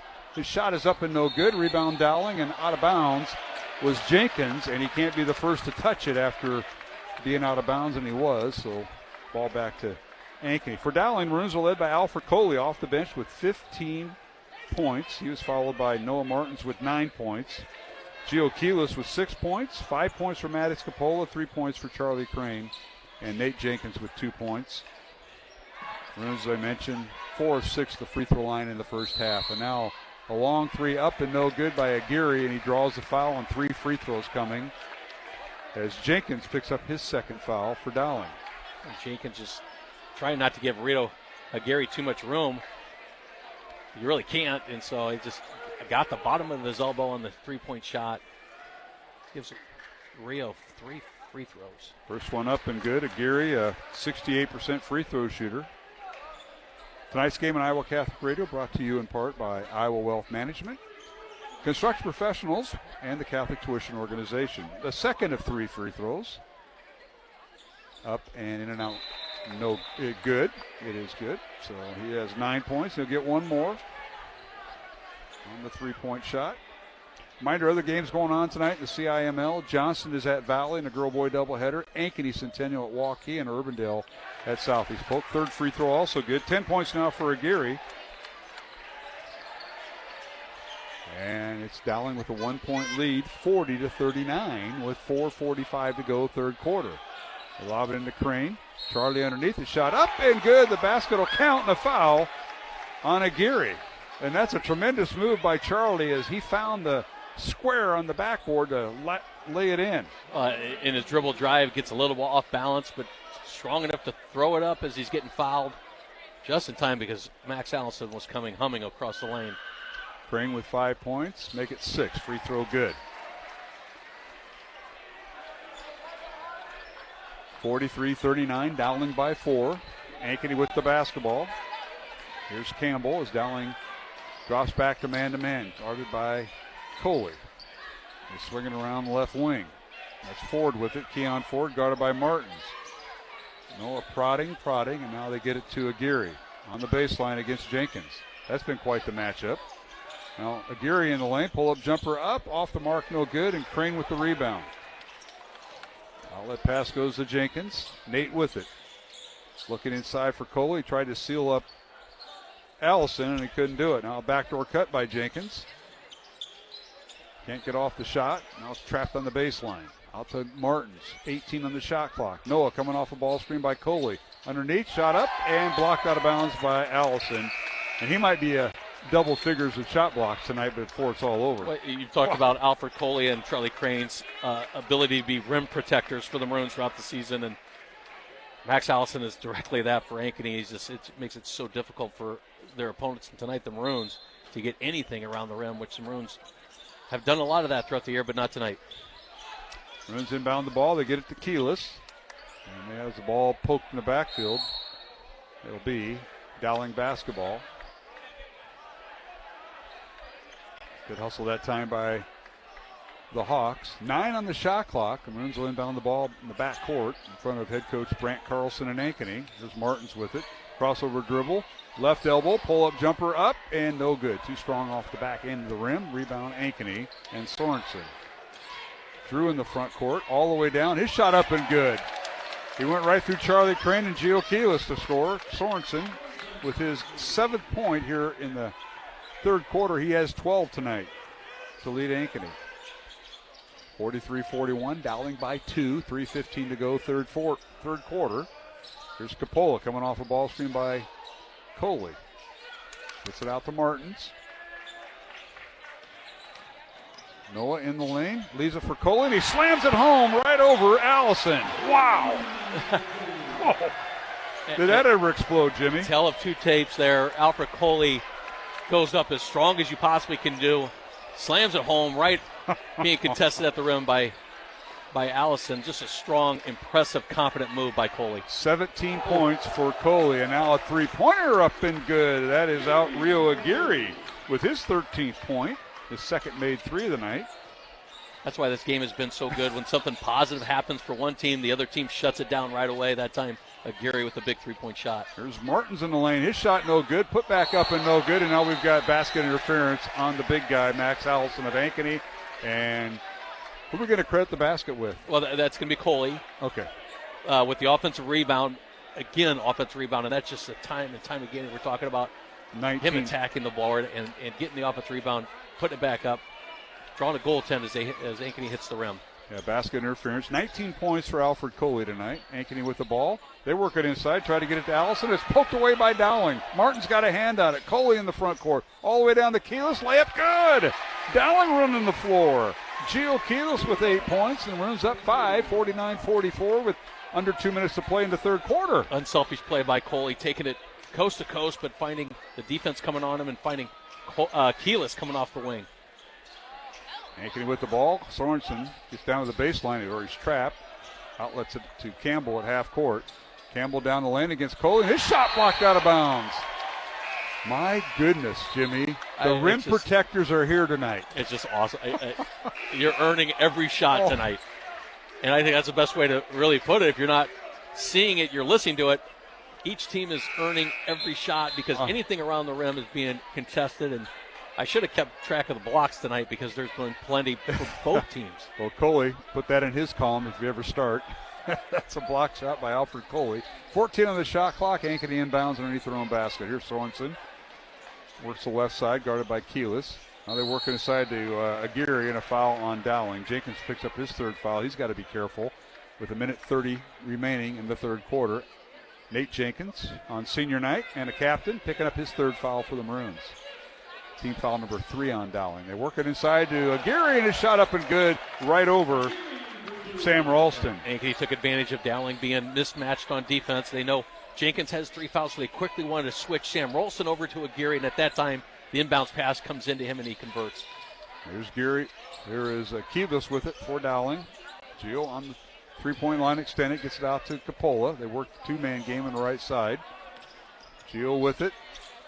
And he goes in the lane. His shot up and no good, but it tipped and put back in by Alfred Coley, who has 21 points. And numerous offensive rebounds off of those. Oh, my goodness.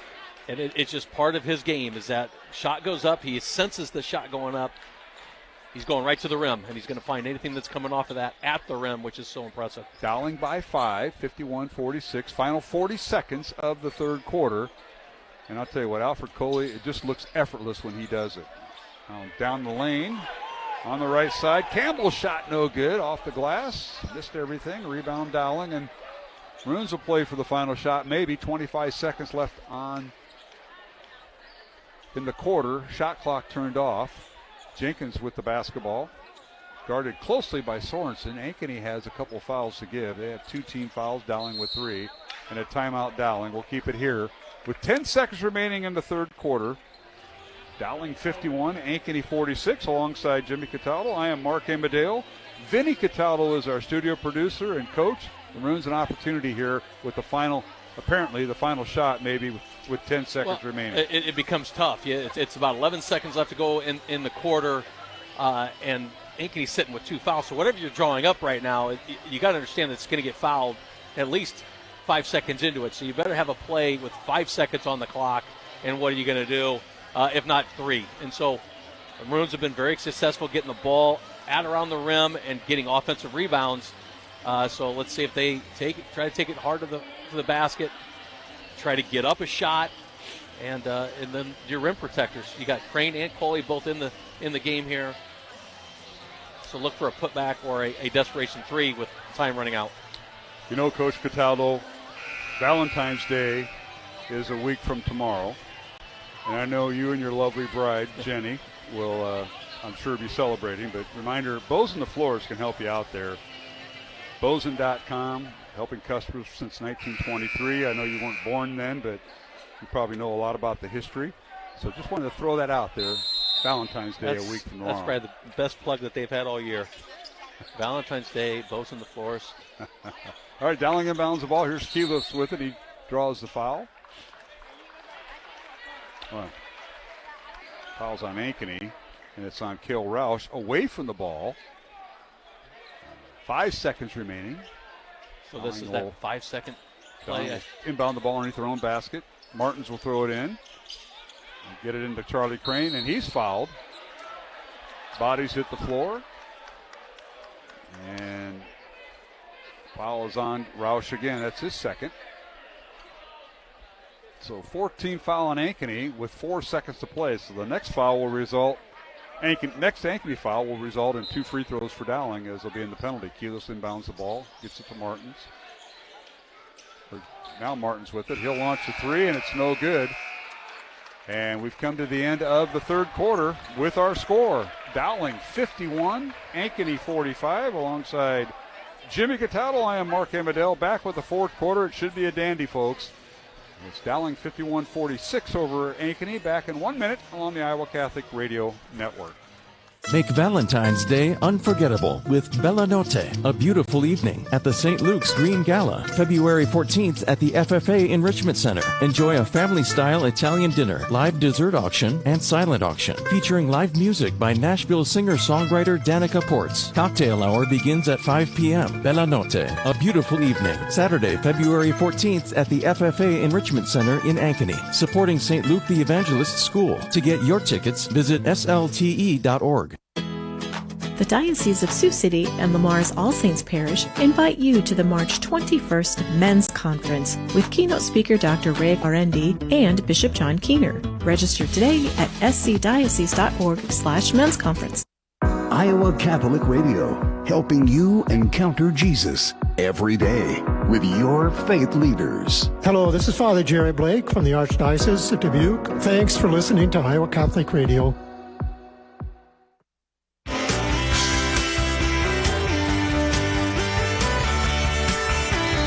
Back here at the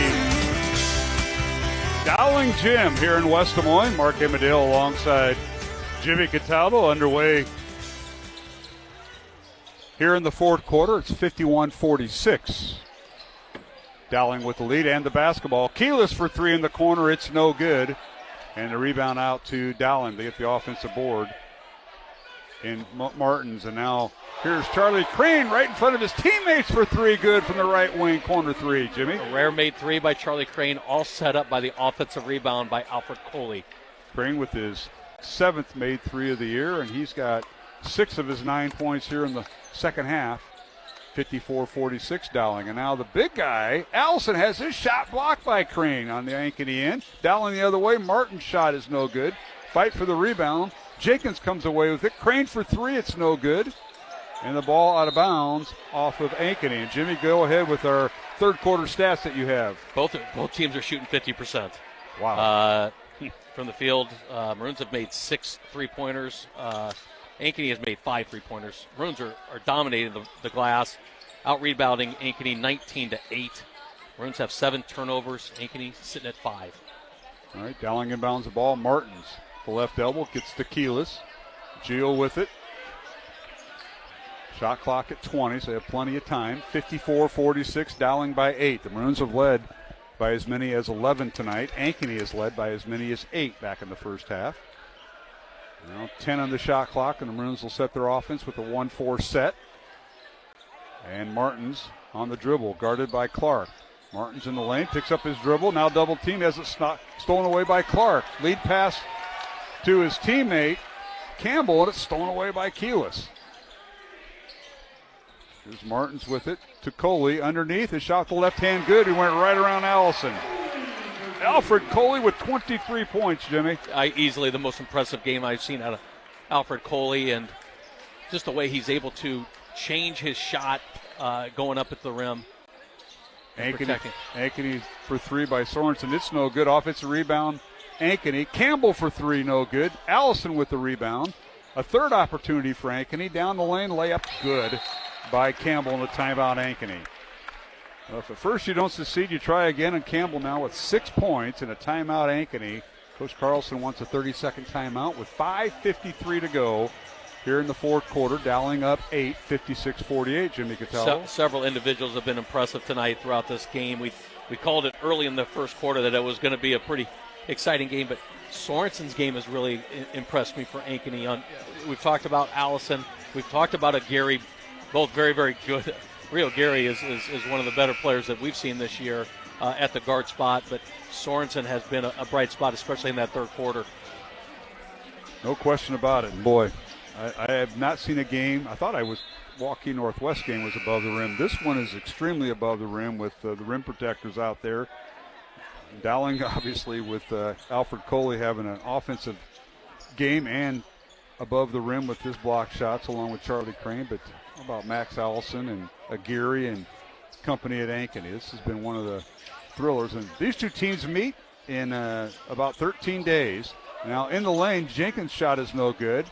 Ankeny's got an injured player. I think he rolled his ankle as he came down, and we're going to have a stoppage to play with 5:35 left to go here in the fourth quarter. 56-48.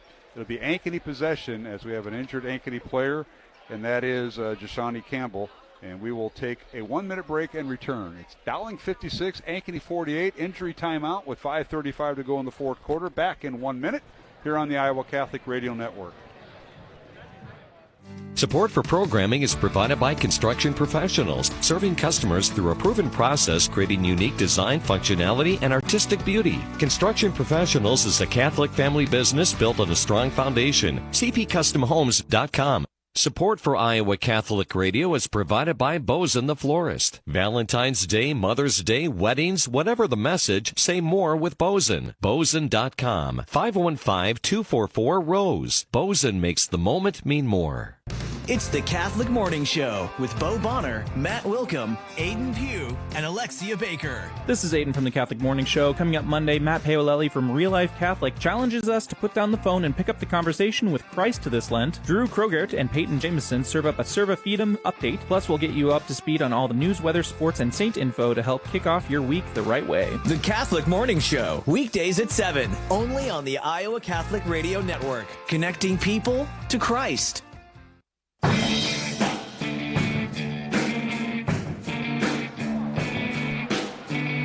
And welcome back to Dowling Catholic Gym here in West Des Moines. Game 2 of our girl-boy doubleheader. Dowling girls a winner in Game 1, 63-45 over Ankeny to improve their record to 16-3 with 2 games remaining. And we just had an injury timeout. Jashani Campbell, who has 6 points for the Hawks, rolled his ankle apparently, and he's been escorted to the Dowling training room. And Jimmy, that's never a good sign when your starting point guard goes out with 5:30 left to go in the fourth. Well, Jashani Campbell's been playing such a solid game and just came down a little bit awkwardly. You saw it kind of jolt through and come down.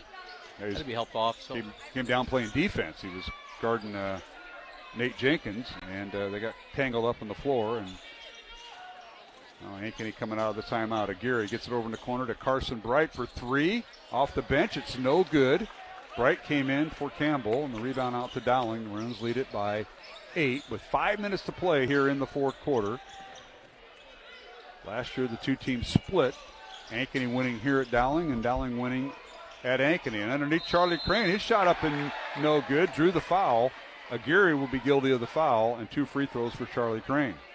A little bit of mismatch, and Charlie's trying to block out Aguirre. The ball goes over.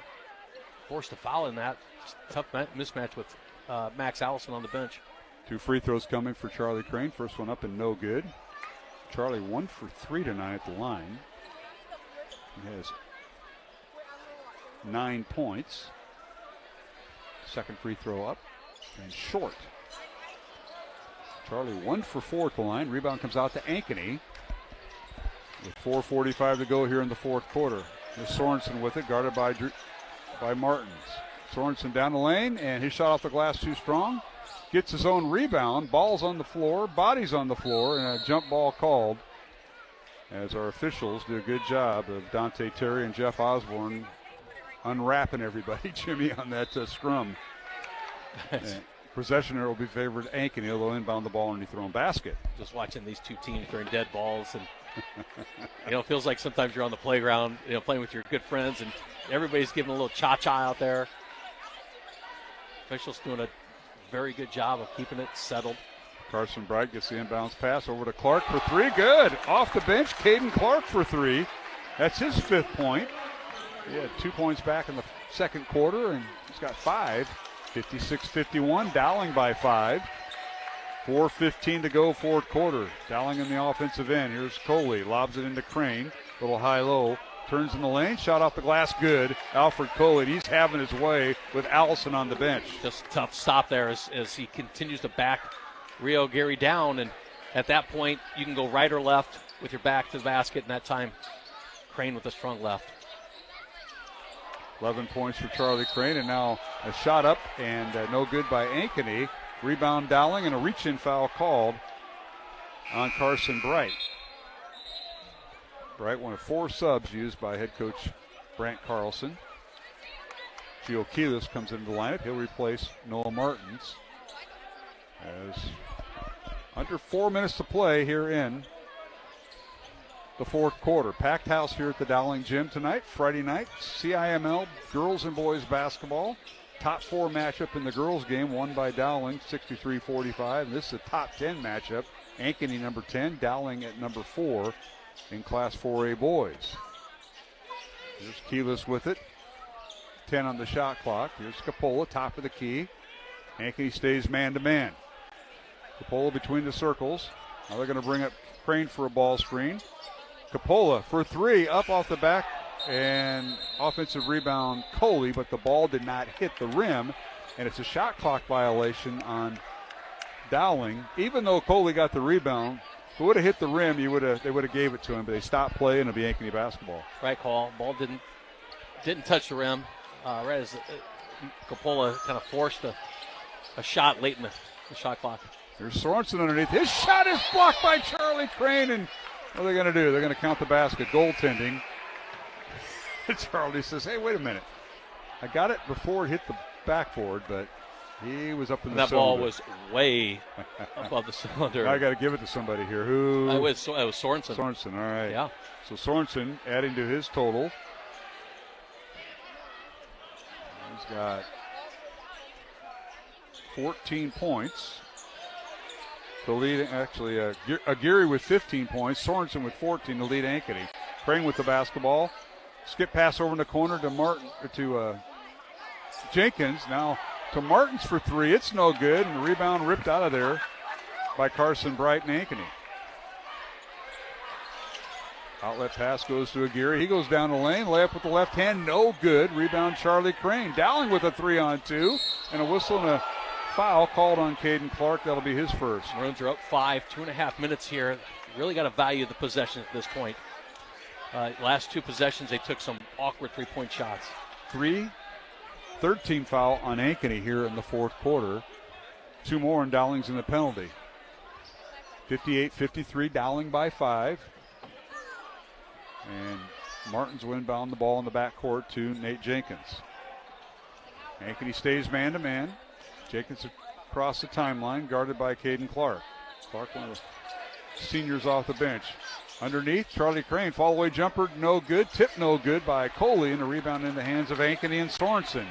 Maroons waste an opportunity there. They come up empty. They still have the size mismatch with Allison still on the bench. Maroons feed it into Crane, and that time does not convert.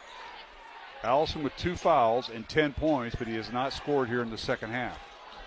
Sorensen down the lane. He's cut off. They skip it over in the corner to Bright. Bright dribbles baseline. He's cut off. Now they leave it for Clark for three. He left it short. Rebound Dowling and Nate Jenkins.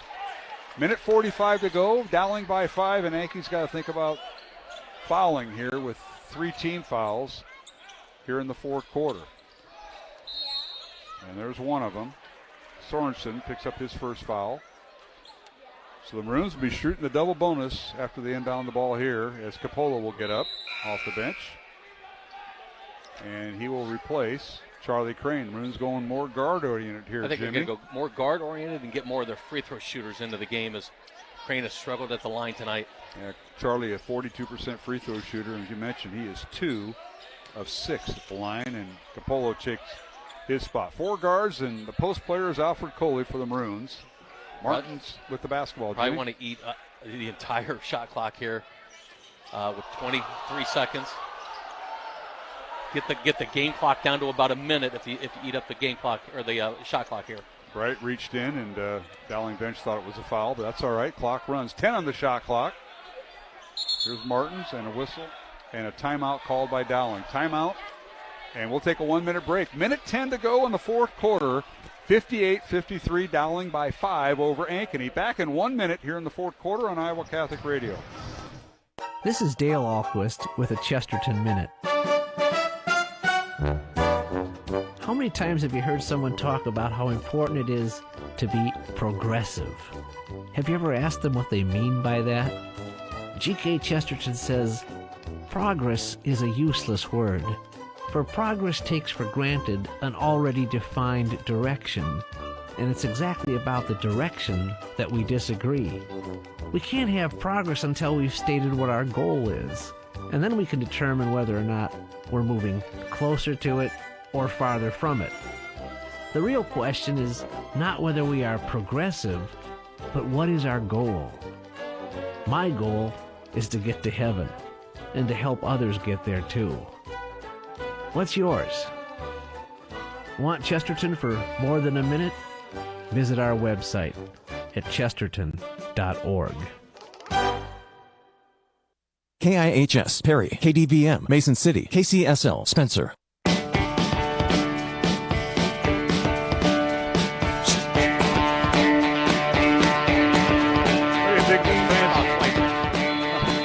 The transition music played by your relative. Vinny Cataldo's studio producer, as we're back here at the Dowling Gym. Dowling out of the timeout.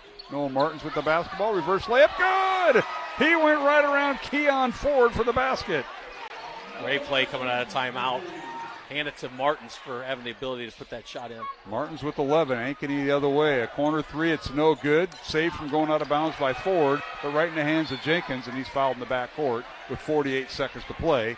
Dowling 60, Ankeny 53, and the Maroons are 48 seconds away from a doubleheader sweep on senior night here at the Dowling Gym. How about that? It's such a back and forth, tough game, and changing up your game plan throughout the game. Adjustments were made, and handed to both teams. Both teams just came out and played extremely hard tonight, and maybe the Maroons can sneak out this win. And senior captain Nate Jenkins at the line for 2. First one up and good. The Maroons will. Every foul Ankeny commits here in the final 48 seconds. Dowling gets a shoe-shot foul. First one up and good. Carson Bright will check out of the Ankeny lineup. Sammy Cowart, into the lineup, number 5. Second free throw by Jenkins. Off the back iron, no good. Rebound Ankeny and Aguirre. Rio in the front court. Picks up his dribble, has the ball slapped away. Now he's double-teamed, dribbles out of it. Gets it over to Clark underneath, and he loses the basketball. Now they get it to Coley. Alfred underneath. His layup is good. He was going to throw a lead pass to Martins, but Alfred took it himself. He's got 25 points. It's one of those, hey, slow it down, let's knock some clock, but you aren't going to slow down. Now a long three, it's no good. Rebound Maddox Capola, but he saved it from going out of bounds, and now the ball's thrown away by Nate Jenkins. And that might do it. 13 seconds remaining. The Maroons get it in the front court to Martins. 63-53. Ankeny will concede, and Dowling's going to win this by 10 here on senior night. Congratulations to head coach. Now we've got a technical foul called on Dowling. It's just, I think those emotions all just came out at the very end, and I think they got Coley for the technical. Got Coley for the technical. It goes on, at least on that record, because I think it happened at the end of the game. So final score is 63-53. They won't initiate any shooting, but Dowling with the win. The Maroons improved their record to 15-2 on the year. Ankeny falls to 8-7. Both teams ranked in the top 10, and both teams played like it tonight. They played a lot of it above the rim. It's incredible, and just a fun game to watch for both teams, both fans. Loved the play out of several of these Ankeny players. I'm watching Sorensen here. I was really impressed with his second half play. Rio Gary was really tough. Interesting that Allison sat most of that fourth quarter. Yes. But for the Maroons, holy smokes, haven't seen Alfred Coley play that well, and it was just incredible how well Alfred Coley played throughout this game. And the Maroons, the ability to knock down three-point shots across the board, both, Max Capola hit one early, Noah Martins hit a couple, Gio Keelis hit a couple, even Coley and Crane knocked down a three-point shot, and the ability to knock down the three-point shot was important because the rim protectors were out. No question about it. As we will total up our scores, we'll take a 2-minute break following Dowling's doubleheader win tonight on senior night here at the Dowling Gym. In the girls contest, the Dowling girls defeat Ankeny 63-45. And in the boys contest, it was Dowling 63, Ankeny 53. Alongside Jimmy Cataldo, Mark Amadell will total up our statistics and scoring and come back with our postgame show. And we may have an interview or two, so stay tuned as the postgame show is up next here on the Iowa Catholic Radio Network. Support for Iowa Catholic Radio is provided by Ashworth Vision Clinic. Complete eye exams, contact lenses, glasses, glaucoma testing, and urgent eye issues. 515-440-4610. AshworthVision.com.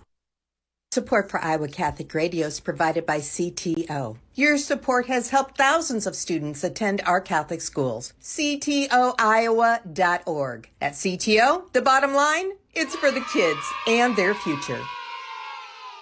Support for programming is provided by Construction Professionals, serving customers through a proven process, creating unique design, functionality, and artistic beauty. Construction Professionals is a Catholic family business built on a strong foundation. CPCustomHomes.com. Support for Iowa Catholic Radio is provided by Bozen the Florist. Valentine's Day, Mother's Day, weddings, whatever the message, say more with Bozen. Bozen.com. 515-244-ROSE. Bozen makes the moment mean more. Fast Signs is a custom sign and visual solutions company with an extensive selection of digital signage, interior and exterior signs, banners, and vehicle wraps. Learn more at fastsigns.com. Thank you, Fast Signs in Clive, for your support of Iowa Catholic Radio. Programming supported in part by Skeffington's Formalwear, in business since 1951 with locations in Des Moines, West Des Moines, Coralville, and Ankeny. Skeffington's Formalwear, online at skeffingtons.com. Thank you, Skeffington's Formalwear, for your support of Iowa Catholic Radio. Life's buzzing with energy, and every moment is powered by our health. At Mercy One, their caring doctors focus on just that, so you're ready for what life brings next. Find care at mercyone.org/healthpowerslife. The radio home for your Dowling Catholic Maroons. 105.5 KIHS, Perry, Des Moines. IowaCatholicRadio.com and the Iowa Catholic Radio mobile app. Encounter Jesus.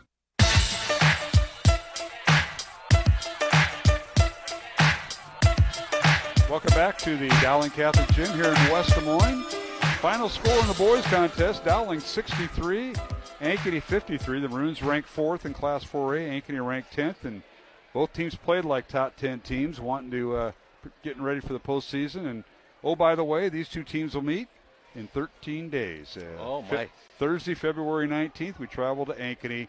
Early start, 6:15, and our friend, your co-coach in football, Coach Pollock, I think he may be there. We'll see. If not, we're going to get. Well, he'll get the catbird seat, and they'll throw us on the baseline. But that's right. But when you look forward to that game, that's going to be exciting. I mean, this game was pretty intense by both teams. I mean, you can tell that both teams wanted this game really, really bad. There's cha-cha going on as we talked about the game. Even a little bit of cha-cha after the game. But officials did a great job keeping composure. But you can see the emotions of this game, and that I think will carry over into that game at Ankeny. No question about it. Well, the Maroons with the win. Dowling improves its record on this season to 15-2. ranked 4th in Class 4A. Ankeny falls to 8-7, ranked 10th in Class 4A. And Jim, you got to look at the unofficial stats, and that was one to keep. We didn't keep block shots, but both teams had a ton of them. They did, and the Maroons shot very well tonight. In their standards, shot 50% from the field, made 7 3-point shots on 19 attempts. Out-rebounded Ankeny unofficially, and this is what I had, 27-16. So a lot of that was offensive rebounds. So Maroons 27 rebounds, 10 turnovers. For Ankeny, 43% shooting, made 6 3-point shots on 17 attempts. I mentioned 16 rebounds and 9 turnovers. All right, let's look at the scoring tonight. First of all, for the visitors from Ankeny, as they were led by 3 players in double figures. Rio Aguirre finishing with 15 points, followed by Drew Sorensen with 14. And Max Allison finished with 10, did not score in the second half, had all 10 of his points at halftime. Rounding out scoring for Ankeny, 6 points for Jasani Campbell, who left the game with 5:35 to go in the fourth quarter, injured apparently his ankle in a collision in the lane, so he finished with 6 points. 5 points off the bench for Caden Clark for Ankeny, and then 3 points for Keon Ford. Hawks went 5 for 5 unofficially at the free throw line. For Dowling Catholic, the Maroons had 3 players in double figures, led by Alfred Coley. Off the bench tonight, he gave up a starting spot, so Gio Keelis, one of the 9 seniors on the Dowling team, could get the start. Alfred off the bench with 25 points. He had 13 at halftime, finished with 25. He was followed in scoring by Charlie Crane and Noah Martins with 11 points each. Gio Keelis, who got the start tonight, finished with 8 points. 5 points for Maddox Capola and 3 points for Nate Jenkins.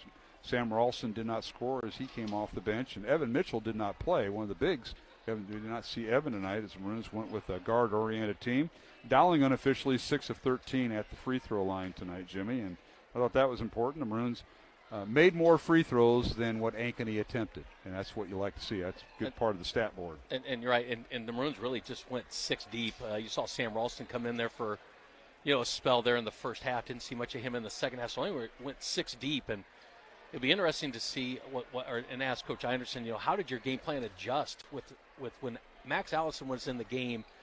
Your offense was completely different for when he was out, and the Maroons took advantage of that when Max Allison was on the bench, which seemed like a long time in that fourth quarter.